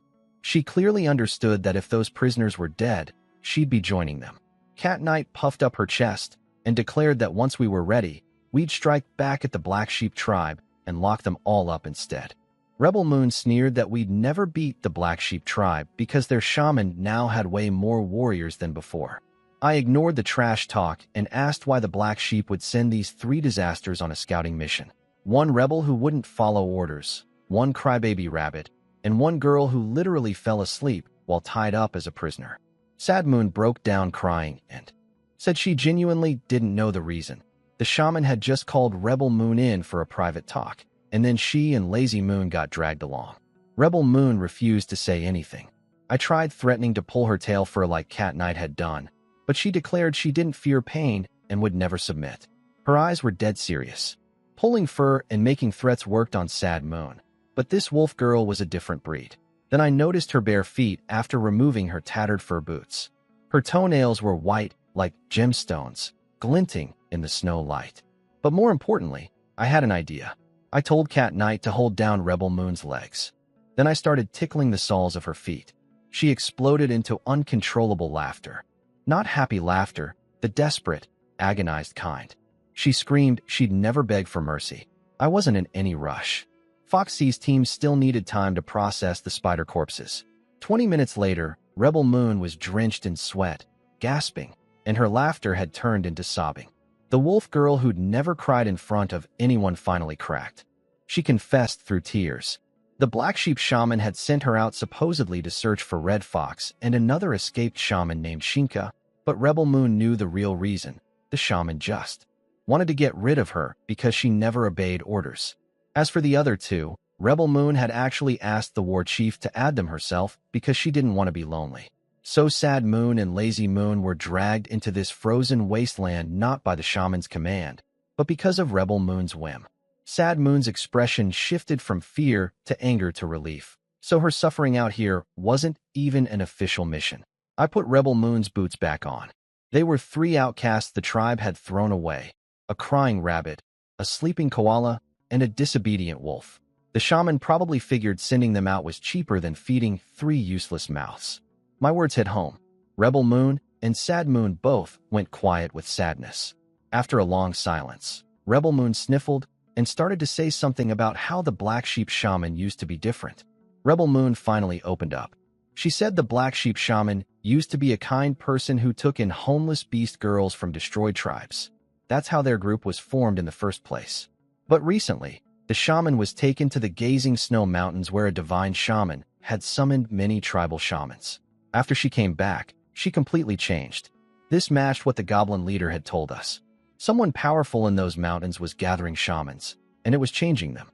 The word, divine shaman, kept coming up, and whoever this person was, they were clearly on the opposite side of me, capturing shamans from every tribe they could find. I didn't know how strong a real divine shaman might be. If they had serious magic, my iron weapons wouldn't be enough. I needed the system shop to reach level 2, or I needed to find powerful rare items that could unlock something like a forbidden spell scroll. For now, though, this threat was far away, and they probably weren't going to come hunting through this frozen wasteland anytime soon. Worst case, I could retreat into the Deathlands. I told the 3 girls they were now prisoners of the Star Tribe. They had to work to earn food. I couldn't release them. If they ran back and reported our location to the Black Sheep, we'd have a war on our doorstep, and our camp near the fishing lake was too valuable to abandon. Rebel Moon declared she'd eat us out of supplies. I ignored her. We marched back to camp with the spider loot and 3 tied-up prisoners. Lazy Moon was still asleep on Sad Moon's back. When the smell of grilled fish hit them, all 3 came alive instantly. Even Lazy Moon opened her eyes and said she was hungry. Some tribe members still called me shaman out of habit. Rebel Moon heard it and asked if I was really a shaman. I grinned and threw her own catchphrase back. Why should I tell you? Red Fox returned from the bathhouse looking gorgeous with her freshly groomed fur and a strangely captivating scent. She recognized the 3 girls immediately and wasn't angry at all. She told them gently that the Black Sheep shaman they remembered was gone. The person leading that tribe now wasn't the same one who'd once sheltered homeless beast girls. Red Fox asked me to untie them. She said they'd been abandoned, not sent on a real mission. The shaman only kept useful people now, and these three had been thrown away. That hit all three of them hard. Even calm Lazy Moon teared up. She asked Red Fox what they should do. Red Fox wiped her tears and pointed at me. If they wanted answers, they should ask our divine shaman. All three heads snapped toward me with wide eyes. Rebel Moon looked especially stunned that the man who'd tickled her into sobbing was supposedly a legendary divine shaman. I just smiled at her expression. What? You don't believe it. I was surprised Red Fox revealed my identity so freely, but she clearly trusted these three and wanted to recruit them. Lazy Moon grabbed my hand with sleepy eyes and asked what they should do. She didn't want to leave her friends, and she still had snacks hidden under her bed back home. I laid it out plainly. Every shaman who'd been taken to the gazing snow mountains came back changed. Either they were being controlled, or they'd been replaced by imposters. The black sheep shaman they loved wasn't the same person anymore. If they wanted to save her, the plan was simple. Defeat the black sheep tribe and capture their shaman to find out what happened. Then take down the other corrupted tribes and eventually go after the divine shaman behind it all in the mountains. Sad Moon said it was hopeless. That tribe was too powerful, stronger than all the wasteland tribes combined. I told her we hadn't even tried yet, and the fact that this divine shaman needed others to do her dirty work meant she had weaknesses too. Besides, she was a divine shaman, and so was I. I grabbed Rebel Moon's cheeks and asked her loudly if she wanted the old black sheep back. She shouted at the top of her lungs that she did, and also that they hadn't eaten all day. The whole camp turned to stare. Across the campfire, Cat Knight was feeding boiled bird eggs to Cat White, who split one and saved the other for me. Cat Knight started telling Cat White about what happened at the bathhouse. I chose not to listen. I told the three girls to trust me. Once we built up enough strength, at least 10 archers and 20 frontline fighters, we'd strike back. The problem was our tribe only had about 50 people, and after removing the young and non-fighters, we barely had 20 capable warriors. Red Fox came over and vouched for all three. Rebel Moon had the talent to become an awakened warrior soon.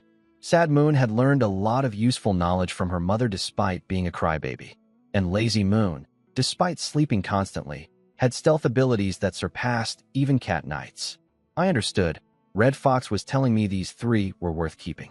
At the campfire, the trio was devouring grilled fish like they'd never eat again.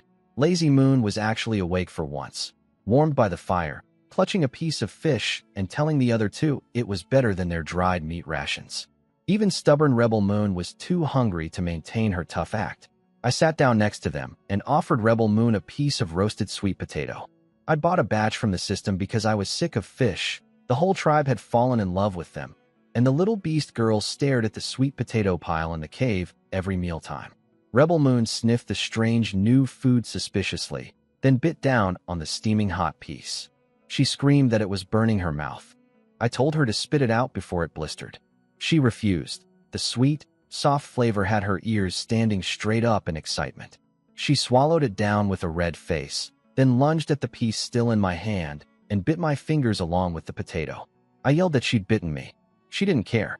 The stubborn wolf girl who'd sworn never to submit was now fighting me for sweet potato with her teeth. That night, the camp was quiet with just a few campfires still burning. Most beast girls slept 2 or 3 to a snow house for warmth.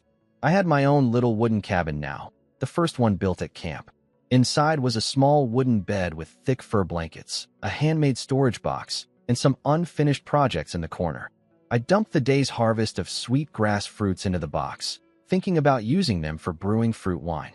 I lay down and started planning tomorrow. I needed to make wooden barrels and test whether the golden oil fruit could seal them properly. Then my door creaked open. Cat Knight slipped in.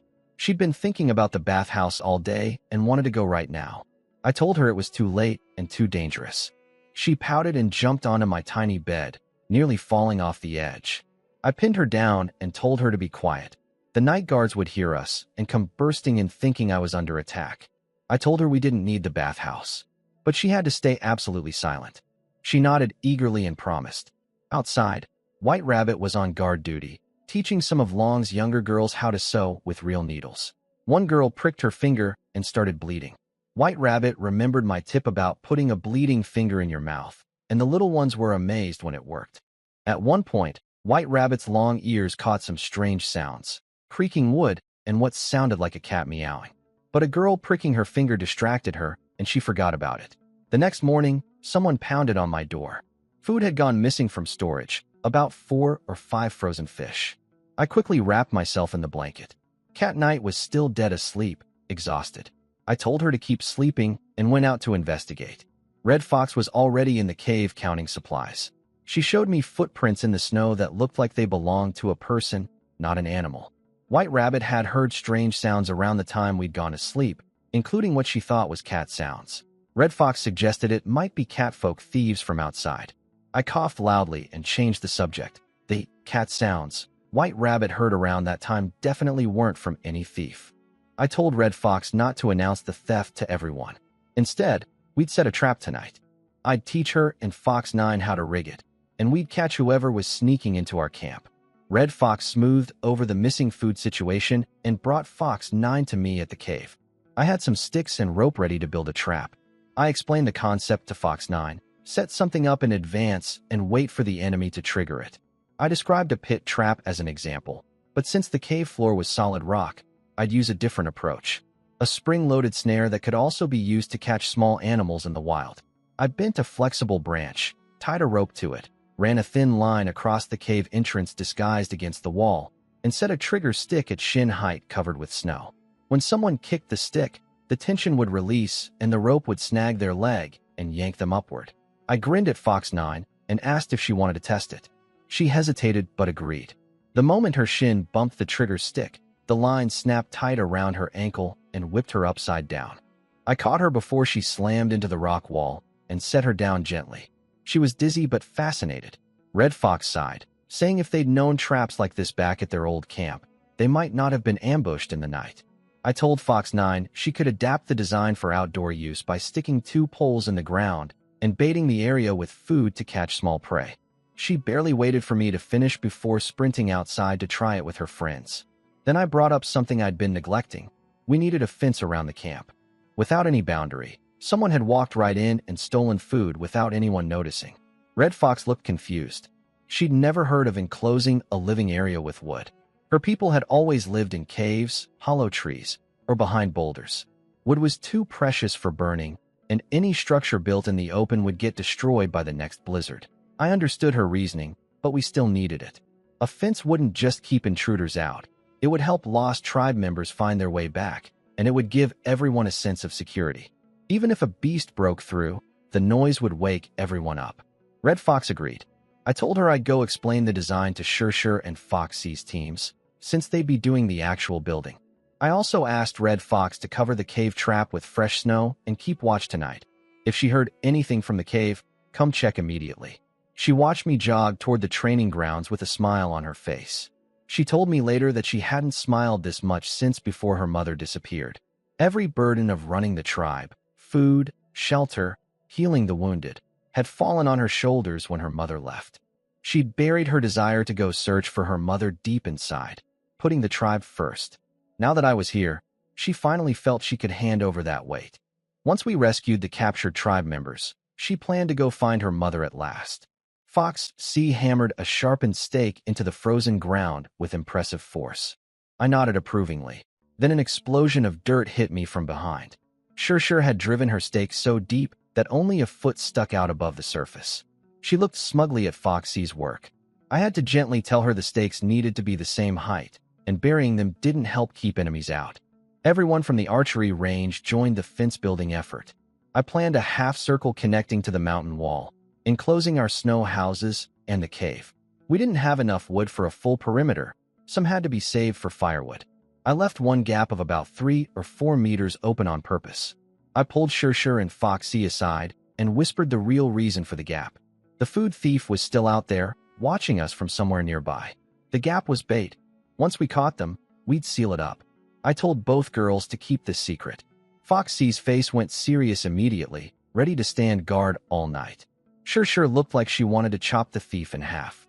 I told them to relax. The trap in the cave would do the work. They just needed to listen for screaming. The tribe loved the fence. Once I explained it would protect everyone from intruders, the beast girls swarmed me with hugs and praise until I nearly floated away from embarrassment. By afternoon, I returned to my cabin. Cat Knight had finally woken up. stretching lazily under the fur blanket. She immediately suggested we do the same thing tonight. I shut that down and told her Cat White needed company in her cold snow house. Cat Knight pouted but agreed, then added she'd come back tomorrow. I didn't argue. After she left, I lay in bed surrounded by her lingering scent, something like sun-dried cotton, oddly relaxing. My mind drifted to the next project, making a sealed wooden barrel for brewing fruit wine. I'd promised Fox 9 I'd teach her. I bought the barrel-making knowledge from the system for 300 points. The memories flooded in, and my enthusiasm died instantly. A simple open barrel was easy enough. Just connect wooden strips with mortise joints. But a properly sealed barrel for fermenting alcohol required far more sophisticated techniques and tools than I currently had. My little toolbox wasn't even close to sufficient. I briefly considered finding bamboo or something similar as a shortcut, natural hollow tubes that just needed plugging. But I rejected the idea. Taking shortcuts on every problem would stunt the tribe's development.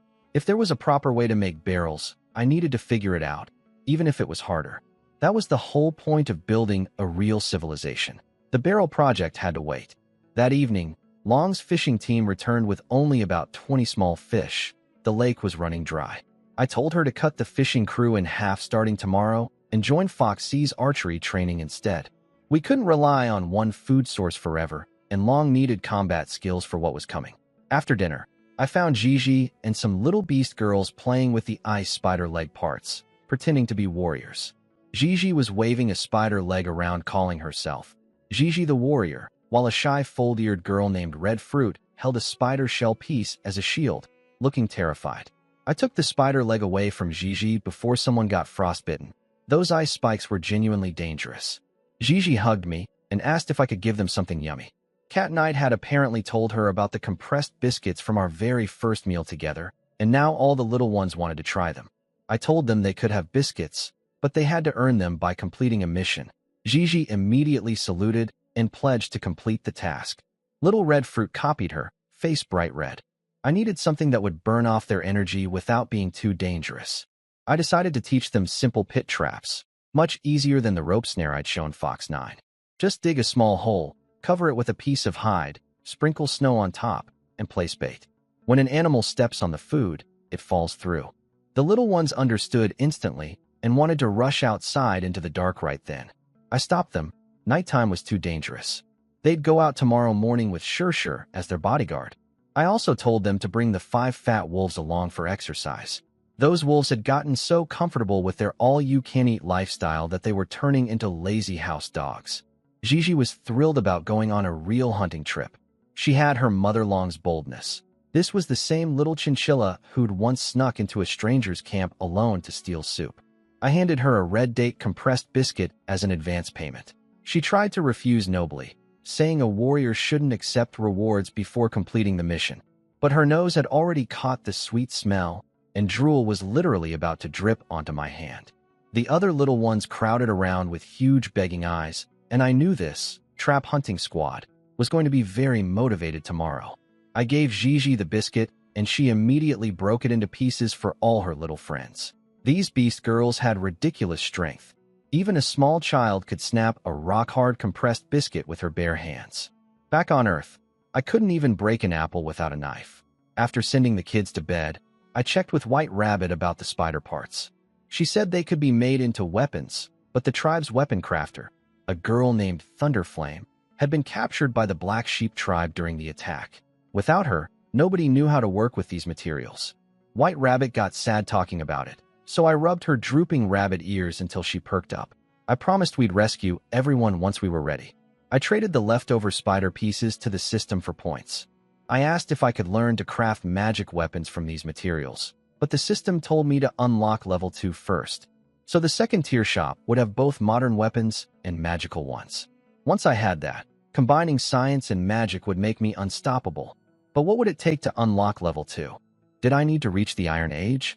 Build a town? Develop steam power? Even making a simple barrel was giving me trouble. A steam engine was beyond imagination right now. I went to bed alone that night. Without Cat Knight, the cabin felt cold. But a great leader couldn't waste his energy on such distractions. At least that's what I told myself. The next morning, Gigi's little squad was already at Shur's side, ready to go. Sure put down her bow without hesitation when she heard it was my assignment. She led the kids and the 5 lazy wolves out of camp. Those wolves had gotten so pampered they barely looked like predators anymore. Long joined the archery training with Fox, seeing now that her fishing duties were reduced. The morning was peaceful and productive. By the campfire, Cat Knight was telling a group of girls about how my body was different from theirs, claiming it was a special divine shaman ability that could awaken warriors. The other girls stared with envy, whispering about wanting me to grant them the awakening power too. Nearby, Rebel Moon sat alone pretending not to care, but she crushed her fish into a ball in her fist. She muttered that she'd become an awakened warrior soon too. Her eyes kept drifting toward my cabin. I could tell she was wrestling with something internally. Sad Moon was happily eating beside her, saying these past few days had been the best of her life. Warm shelter, full meals, no fear. Even in the Black Sheep tribe, they'd sometimes gone hungry when hunts failed. Some girls had gotten sick from eating unknown wild plants out of desperation. Rebel Moon stuffed the crushed fish into her mouth, her eyes hardening with determination. She was remembering the Black Sheep tribe members who'd been driven away by their changed shaman, and how she'd been powerless to stop it. She'd made up her mind. Even if it meant being tickled again, she would ask me to grant her the power of awakening. She needed that strength to save the Black Sheep tribe and everyone who'd been abandoned. While I stayed at camp that morning, Gigi led her little squad out with Sure as their bodyguard and the 5 fat wolves in tow. I heard the full story when they got back. Gigi had thrown herself into the digging mission with incredible enthusiasm. She used the iron shovel I'd given Sure and carved out a pit over a meter deep, way bigger than I'd intended. Red Fruit pointed out it was enormous, but Gigi declared she wasn't going to waste time catching small animals. She wanted something as big as those green-furred boars we'd fought before. Then she got stuck on a problem. Even if a big animal fell in, how would they kill it? She thought about it hard, and then had a genuinely clever idea. She'd seen the sharpened stakes I used for the camp fence and realized she could plant the same kind of spikes at the bottom of her pits. Anything that fell in would be impaled. Even Sure was impressed. The kid had independently invented a spike trap just from observing the fence I'd built. They dug 3 large pits, covered each one with a hide sheet pinned at the corners, sprinkled snow on top, and left a piece of grilled fish as bait. They marked each trap with a stone so they wouldn't fall into their own holes on the way back. Sure then led the group into a snowy forest we'd hunted in before. Gigi shared some wild fruit she'd found. It turned out to be brutally sour. Just as she was about to spit it out, Sure clamped a hand over her mouth and pushed everyone down. Ahead of them was a snow crystal bull, about 2 meters tall with thick white fur and a pair of gleaming white crystal horns. It was eating a fresh kill, blood staining the snow around it. Sure explained this thing was extremely dangerous. Its crystal horns were covered in spikes that would pierce anything they hit, and large tribes used those horns to make magic staffs and high-quality weapons. Gigi wanted to charge in or call for backup, but Sure had a better plan. Dig one more pit right there. Food was so scarce in this wasteland that the bull would charge the moment it spotted them, straight into the trap. It wouldn't need to fall all the way in, just get stuck long enough for Sure to finish the job. Gigi's eyes lit up. Digging was her specialty now. The little squad got to work immediately, using their last piece of hide to cover a pit just wide enough to trap the bull's legs. Sure and the little squad pulled off the hunt beautifully. I got the full story later. Sure had shot 2 arrows into the snow crystal bull from a distance, enraging it into charging straight at her. It ran right over the hidden pit, and its front legs dropped through. Sure jumped onto its back and hacked at its neck with the saber while the wolves tore at its sides. The bull bled out and collapsed. Gigi's team was ecstatic. Their trap had actually worked on a massive, dangerous beast. When they returned, Long heard that I'd sent her daughter on a hunting mission and looked ready to punish Gigi. I calmed her down, explaining the kids needed something productive to do before they hurt themselves playing with frozen spider legs. And honestly, they'd done better than I expected. Long asked what I needed her for. I told her I was making a wooden barrel and needed help. I decided to push through the crafting challenge rather than keep putting it off. If I could master barrel making, the tribe would have portable containers better than fragile clay pots for when we eventually marched back to the wasteland. And more importantly, I could finally start brewing fruit wine, another step in advancing our civilization. I still didn't know exactly what the system required to unlock the level 2 shop, but I figured every new craft technique counted toward it somehow. I gathered the idle tribe members around the campfire and asked if everyone had tried the iron bathtub at the lake. They all nodded happily. One little fox girl asked if I was inviting them all to bathe together. I choked and quickly changed the subject. I showed everyone how to split logs into uniform curved planks. Without a proper plane tool, each piece had to be thumb-width thick with a slight curve on one side. With a dozen beast girls chopping and shaping alongside me, we produced enough planks quickly despite some failures that got tossed into the fire. The tricky part was joining them without iron hoops. I used the mortise and tenon method, drilling small holes in the edges of each plank and connecting them with wooden pegs to lock them together. Fox 9 had already tried making containers before, but could never stop them from leaking. She'd improvised with leaves and hide liners, but that wasn't a real solution. The first steps went smoothly with everyone helping. Failed pieces were quickly replaced. Now came the hard part, making the barrel actually hold liquid without any modern tools or metal bands. Sure told me everything when they got back. After killing the snow crystal bull, she'd led the kids back to check their 3-pit traps. The first 2 were empty, one buried under fresh snow, the other collapsed entirely. The little ones were crushed with disappointment. But the last trap had something huge thrashing inside it. Ziji's spike trap had caught a real target. Except it wasn't an animal. It was a pigman. A creature with a pig's head on a humanoid body, wearing crude green pigskin on its shoulders and carrying a stone hammer. Its legs and lower body were impaled on the wooden spikes at the bottom, bleeding badly. Ziji thought it was another green-furred boar and raised her shovel to finish it, but Sure stopped her. This was a beast folk, one of those half-animal humanoids Gray had told me about, the ones who hated our kind and called us aberrant beasts. The pigman tried to bluff them, claiming his tribe was nearby and would come kill them if he shouted. Ziji innocently asked why he hadn't called for help already if that were true. The pigman had no answer. Sure pressed her saber against its throat and drew blood. It talked fast after that. Its tribe of about 30 pigfolk was hiding in a cave on the other side of our mountain, past the frozen lake. They had one berserker, their version of an awakened warrior, but no shaman equivalent. That was serious news. 30 beast folk with a berserker right next to our camp, and we hadn't even known. Sure pulled the pigman out of the pit. Ziji's friends stared at its bloody backside full of spike holes and looked at Ziji with genuine awe. She just grinned and asked if a pigman counted as a catch. That earned her a biscuit reward. The pigman tried to grab its stone hammer back and attack Sure the moment it was free. It yanked hard, and the weapon didn't budge a millimeter in Sure's grip. Its fierce expression instantly went blank. You're an awakened warrior. The wooden barrel project was finally coming together. Long helped me squeeze the planks tight. I fitted a round bottom plate sealed with oil fruit into a carved groove, and we bound everything with a wooden hoop. After carefully toasting it over the fire and coating it with more oil fruit, I poured water in. Not a single drop leaked through. Everyone cheered. I challenged the tribe.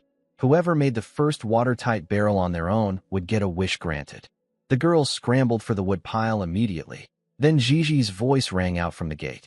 I went outside and couldn't believe what the wolves were dragging in.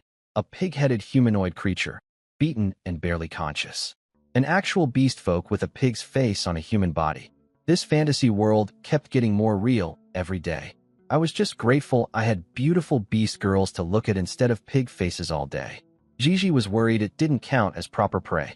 I told her it absolutely counted and handed out one compressed biscuit to each of the 4 kids. They ran off thrilled, with Ziji waving her biscuit in her mother's face like a trophy. Sure wanted one too. Her golden ears twitched hopefully as she asked, and I couldn't help laughing as I gave her one. Then she got serious. She told me what the pigman had revealed. A tribe of about 30 beast folk was living in a cave on the other side of our mountain, just past the frozen lake. They had one berserker, which was their version of an awakened warrior. The pigman woke up and started making threats about his tribe coming to destroy us. I leaned in close with a knife and asked him calmly what would happen if I cut his throat before he could make a sound. His bravado vanished and his body started shaking. I squeezed every detail out of him. How many fighters they had, how many non-combatants, their hunting schedule, their guard rotation. A hostile force of 30 was sleeping right next door to us, and I hadn't even known. I couldn't let that stand. You don't leave an enemy this close and hope for peace. If I didn't deal with them first, one day they'd catch us off guard. Maybe while half the tribe was fishing or bathing at the lake. I needed to strike before that happened. I tied the pigman to a tree at the archery range and left him out in the cold. He screamed that he'd told me everything and would freeze to death. I told him to hang in there. Once I verified his information, I'd decide what to do with him. His thick fur would keep him alive, and if it didn't, well, at least I'd find out what he was worth in system points. While eating by the fire, I asked Shir something that had been bothering me. Had she ever seen someone like me, with no animal features at all? She said no. Every member of the divine gifted race had at least some beast traits: ears, tail, colored eyes. I had none of those. My plain black eyes didn't exist in this world. So humans truly didn't seem to exist here. Or at least not in this part of the world. I asked Shir why the beast folk hated the divine gifted race so intensely. She told me an old tribal legend. Her people originally came from the sky, meant to disappear like rain or snow. But a god didn't want them to vanish, so they were planted into the earth as special fruits.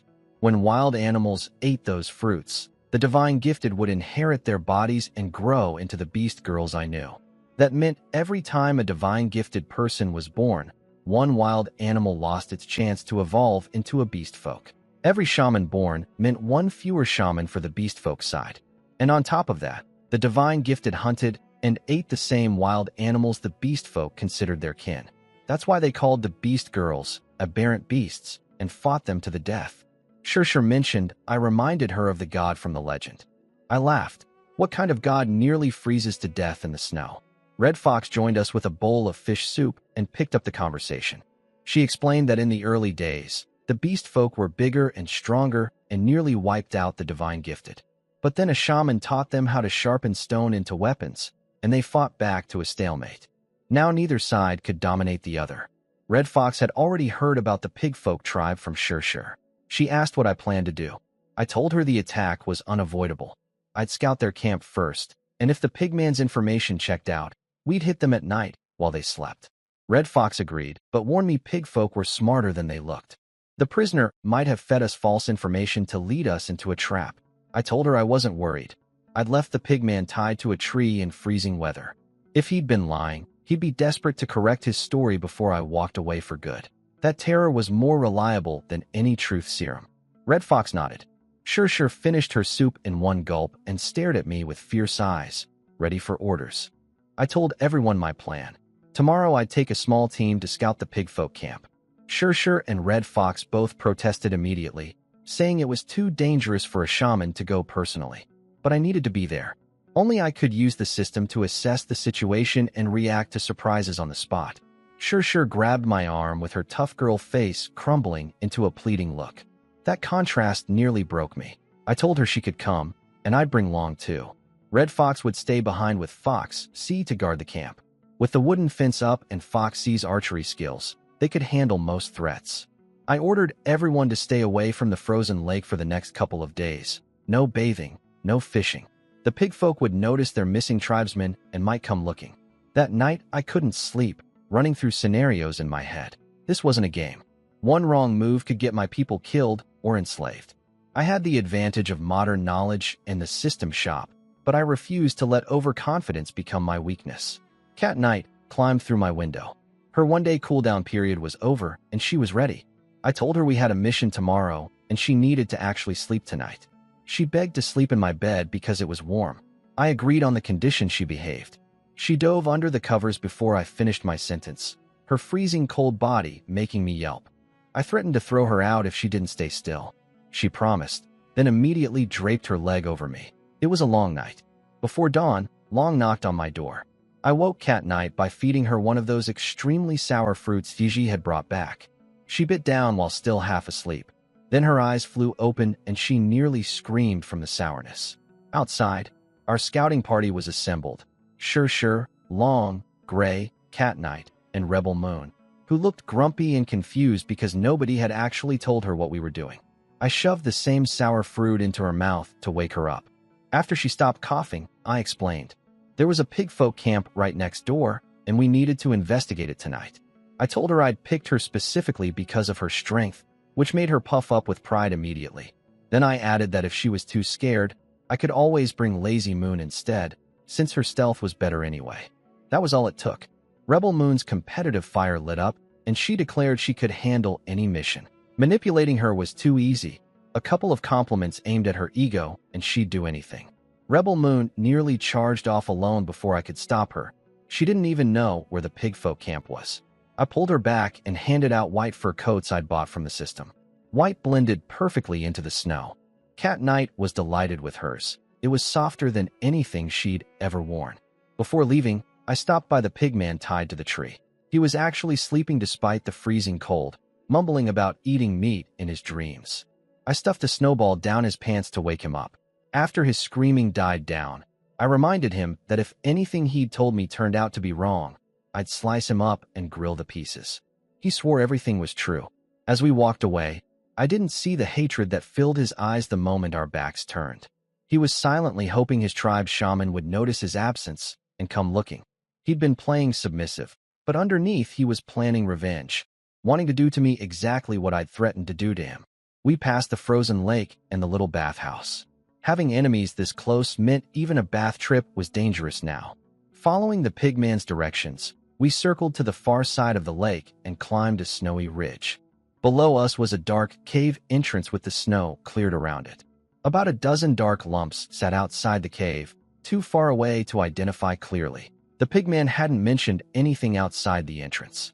That made me uneasy. Either he'd lied, or these were placed there after he was captured. Rebel Moon wanted to sneak closer for a better look. I grabbed her tail before she could move. The tingling sensation made her face flush red, and she dropped back down immediately. I told her to stay put and follow orders. I bought a telescope from the system for 500 points. Through it, the dark lumps were bigger but still unclear. There wasn't enough light, and the pigfolk had no campfires. I should have bought night vision goggles instead. Then it hit me.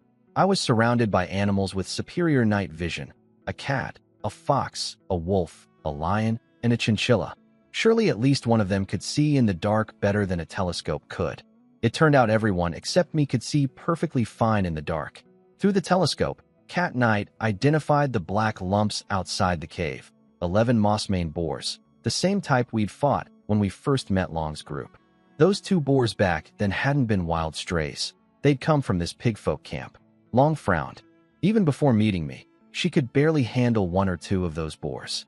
A whole herd plus pigfolk warriors made a direct assault far more complicated than I'd planned. Something else bothered me. Why would beast folk set up camp in the frozen wastelands? Sure confirmed it made no sense. Both beast folk and divine gifted preferred the warmer wasteland plains or the tree-lined areas below the mountains. Just before dawn, Cat Knight tugged my sleeve. Someone was coming out of the cave. Through the telescope, I saw a figure wearing a white bone headdress and carrying a bone staff about a meter long. A shaman. The pigman had sworn they didn't have one. He'd lied about the most important detail. The shaman raised its staff, and the 11 boars woke up. It seemed to communicate with the largest, darkest furred boar, which shook its head. I didn't like what I was seeing. I pulled everyone back down the slope. We'd been out all night, and if that shaman had any tracking abilities, staying close was stupid. Back at camp, I woke the pigman with a spiked whip across his chest. He looked shocked to see me alive and tried to play dumb, suggesting I just release him and he'd tell his tribe to stay away. I told him I knew about the shaman and the 11 boars outside the cave. His face went white. He couldn't figure out how I'd learned the truth without getting caught. I told Long and Sure to light a fire. I said our pig friend hadn't eaten in 2 days, so I was going to carve slices off him and feed them back to him, to show our tribe's hospitality. They actually started building a fire. The pigman broke completely. He screamed that he'd tell the truth this time. His name was White Fang. The tribe count was real, about 30, but he'd hidden the shaman and the boar herd. He started spilling everything without me even asking. White Fang finally cracked and told me everything. His tribe had originally lived in a forest on the wasteland plains. A masked shaman captured their chief and forced them all to march into the frozen wastelands, bringing their 11 mossmane boars along. The shaman could control wild animals and make them go berserk, completely ignoring pain. When the pig folk tried to resist, the frenzied boars slaughtered many of them. Now the whole tribe lived in terror of this shaman, who mostly just sat in the cave doing nothing. I asked what would have happened if I'd gone closer to the cave last night. White Fang admitted the boars would have woken up and the shaman would have detected us. His original plan had been for me to get captured so the pig folk would trade him back.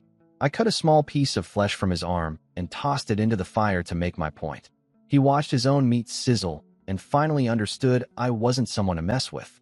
He told me the shaman's ability was beast control with a berserk enhancement, basically a mad summoner. Terrifying combination. Then White Fang offered genuinely useful information in exchange for food. Pig folk always returned to their camp at night, and if someone was missing for more than 3 days, they'd send search parties. He'd already been gone nearly 3 days. Time was running out. I gave him a fish head to chew on and went back to camp. Long asked if I really planned to release him. I told her absolutely not. I had bigger plans for our pig friend. I called the entire tribe together after breakfast. 50-some beast girls circled around me, the little ones pressed right up against my sides. I told everyone about the pig folk camp near our lake. 11 boars, over a dozen warriors, and a shaman. The news caused a stir. Some of the younger girls were scared. They'd grown up hearing stories about beast folk skinning their kind for clothing. I let them chatter for a moment, then laid out my plan. We wouldn't attack them. We'd let them come to us. Everyone would help me dig a massive field of pit traps along the path between us and the lake. Fox C's archers would hide behind the trap line. Shurshu's melee fighters would wait on both flanks.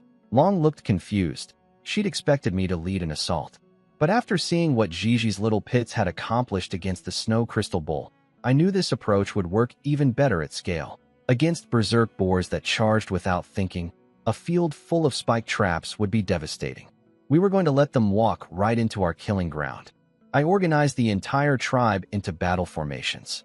Shur and Long led 8 fighters plus the bear and 5 wolves. Fox C and Red Fox commanded 15 archers. Fox 9 and Gigi led about 20 others in a trap-building crew. White Rabbit stayed at camp with the last few to guard our supplies. Everyone started digging between camp and the lake. I told Gigi she was too short for the deep pits and should focus on selecting sharp fish bones and wooden spikes for the bottoms. Her face crumpled. I'd hurt her feelings. I knelt down quickly and reminded her that spiked pits were her invention, and only she knew how to pick the best spikes. I promised her something even better than compressed biscuits after we won. Her ears perked right up, and she ran off to lead her little squad. Sitting on a rock watching everyone work, I realized pit traps alone weren't enough. What if the pig folk could throw spears like Foxy used to? My archers were mostly ordinary beast girls with no combat experience. One well-thrown javelin could kill them. I called Gigi back and gave her one more critical task. Dig a long, shallow trench in front of the archer line, about a meter deep, with the excavated dirt piled in front as a wall. A proper trench. If spears came flying, everyone could just drop down and be safe. Much faster than switching from bow to shield. The little chinchilla understood immediately and charged off to get it done. I watched her go, remembering the day she'd appeared at my campfire and stolen soup right off my spoon, burning her mouth, but refusing to let go. Meanwhile, at the pigfolk cave, things were already moving. White Fang's father, a massive pig man called Tusk, had reported his son missing to the bone shaman. Despite what White Fang had told me about the shaman forcing them here, the entire tribe actually seemed to respect and obey the shaman willingly. The bone shaman wasn't worried about White Fang. The lead boar had already reported that small animals, meaning us, had been spotted near the cave last night. The shaman figured out instantly that divine-gifted folk had captured White Fang. Tusk wanted to send scouts, but the shaman called him an idiot. If they split their forces, we could attack the undefended cave and steal their food and shelter. Instead, the shaman gave the order, bring everyone, bring all the boars. The beasts would track us down. The shaman's voice turned ice cold. If these divine-gifted people were after the treasure in its possession, it would show no mercy. They were coming. All of them. Exactly what I wanted. I pulled Cat Knight off the construction crew and gave her the most important job: scout the pigfolk camp and report back immediately if they were on the move. She was the fastest person in the tribe, and even a giant python couldn't catch her at close range. I was worried about the shaman's magic though, so I bought her some chili pepper tear gas grenades from the system. No smoke bombs or flashbangs at level 1, but pepper-based weapons were available. Not cheap, but worth it for Cat Knight's safety. I also searched for something to counter berserk boars. The system offered firecrackers, 1,500 points for basic ones, up to 3,000 for the big ones. Outrageously expensive, but loud noises might be exactly what we'd need. While I was still planning, the pig folk were already marching. The bone shaman rode on the lead boar with the entire tribe behind.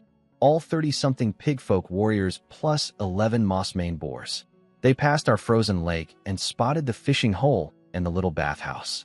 The shaman realized we'd been neighbors for a while. The shaman wasn't after us specifically. It had been worried we were hunting some treasure it possessed. Once it saw we were just a regular settlement, it relaxed. But Tusk rallied the pig folk anyway, shouting about killing us all, stealing our food, and feasting tonight. The whole pack howled with excitement. Cat Knight had just arrived and saw the whole army from a tree. She jumped down and sprinted back toward our line. But the dark-furred lead boar sensed her and alerted the shaman. Tusk charged after her, plowing through snow with terrifying speed. Cat Knight taunted him, saying his son's corpse was waiting back at our camp. That drove Tusk into a frenzy. Then the shaman raised its bone staff and chanted. Every pig folk and boar glowed green, the berserk enhancement. Cat Knight's tail puffed out in alarm. She stopped taunting and ran full speed. Tusk leaped and nearly grabbed her head. She spun and slashed his hand open with her steel claws. But more pig folk were closing in, so she pulled the pin on the tear gas grenade and tossed it at Tusk. He caught it and laughed, calling it a pathetic pebble throw. Then it exploded. Pepper gas engulfed the entire front group. Every pig folk was coughing and crying, even the bone shaman on its boar. Tusk's eyes were streaming, his huge pig nose dripping. The wind scattered the gas quickly, but it bought Cat Knight precious seconds. The shaman shouted at everyone to keep chasing. It assumed Cat Knight was buying time for our tribe to flee. It couldn't let anyone escape who knew it was here. The pig folk drew their weapons, animal bones, crude wooden clubs, and Tusk's sharpened stone hammer, and charged after Cat Knight toward our trap line. Exactly where I wanted them. Cat Knight came crashing into my arms, gasping for breath. I gave her a juice box from the system to calm her down. She nearly forgot the emergency because it tasted so sweet, then blurted out that the pig folk army was already at the lake. I had long tied White Fang to a post right behind the trap field. He was the bait. I gagged him with a strip of his own disgusting hide, so he couldn't warn anyone. When he looked down and realized he was standing right behind dozens of hidden spike pits, exactly like the one that caught him, he figured out he was the fish luring his own people in. He thrashed and squealed through the gag, but nobody was listening. Gigi's squad retreated to camp. Only Red Fox, Cat Knight, and I stood in the open behind the trap line. Red Fox urged me to hide, but I told her I needed to stay visible. She offered to shield me if the pig folk threw weapons. That reminded me, I'd never actually asked what magic she could use. She listed 5 types: fire, stone hardening, healing, gale wind, and rain barrier. 5 different elements from one shaman. I was stunned. She'd lost the spell cards for wind and rain though, so she could only cast 3 right now. I promised to get her a proper magic staff later. The ground shook as the pig folk charged out of the snowstorm. Seeing Tusk up close was terrifying. Massive, with tusks reaching almost to his forehead. His eyes were still burning red from the pepper gas. He spotted White Fang on the post and roared. White Fang tried desperately to warn his father about the traps, but only muffled grunts came through the gag. I ignored Tusk and spoke directly to the bone shaman sitting on the dark boar. It counted the 3 of us. Then its boar snorted something to it. The shaman laughed. The boar had smelled our people hiding in the snow. My ambush was blown. I called everyone back immediately. Shurshu's fighters, Foxy's archers, the wolves, the bear, all of them dropped their camouflage and gathered behind me. The wolves cowered at the sight of the pig folk until I slapped one on the head and threatened to skip their dinner. They straightened up instantly. The bone shaman tried to negotiate. It said we were both refugees in the frozen wastelands, suggested sharing the cave, talked about how hard survival was out here. Its raspy voice actually sounded sincere. But something about that bone mask bothered me. I kept asking it to take the mask off so we could talk properly. It claimed the mask had ugly scars.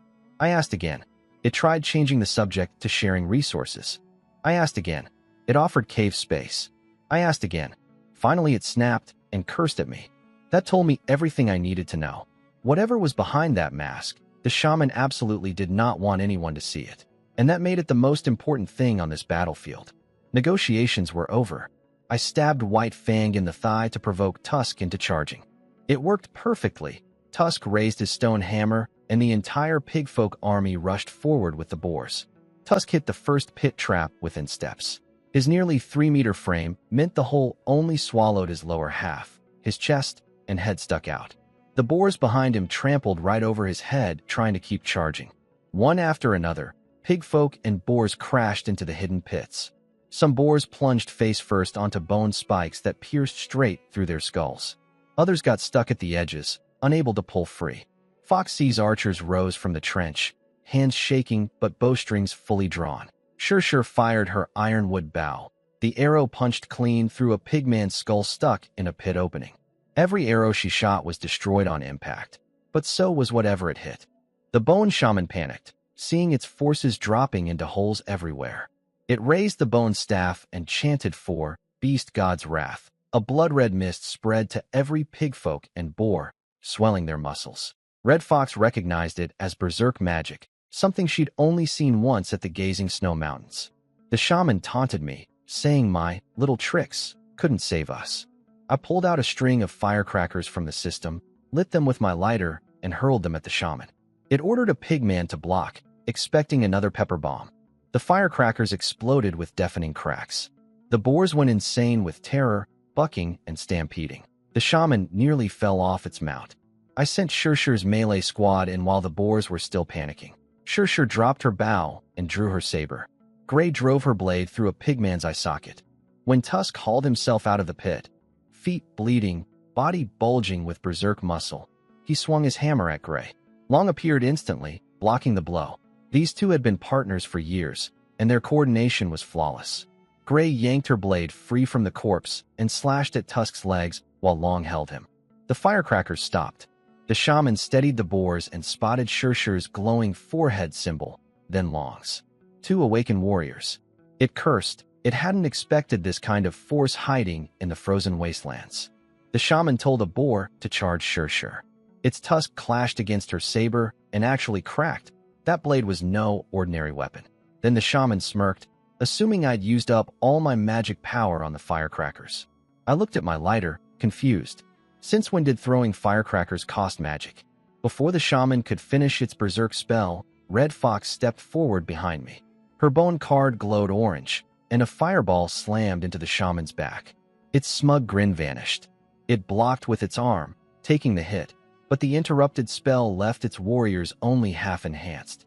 It stared around at its crumbling army, pits full of impaled soldiers, berserk boars running wild, 2 awakened warriors carving through its front line, archers raining down from a trench, and a shaman it hadn't even known about.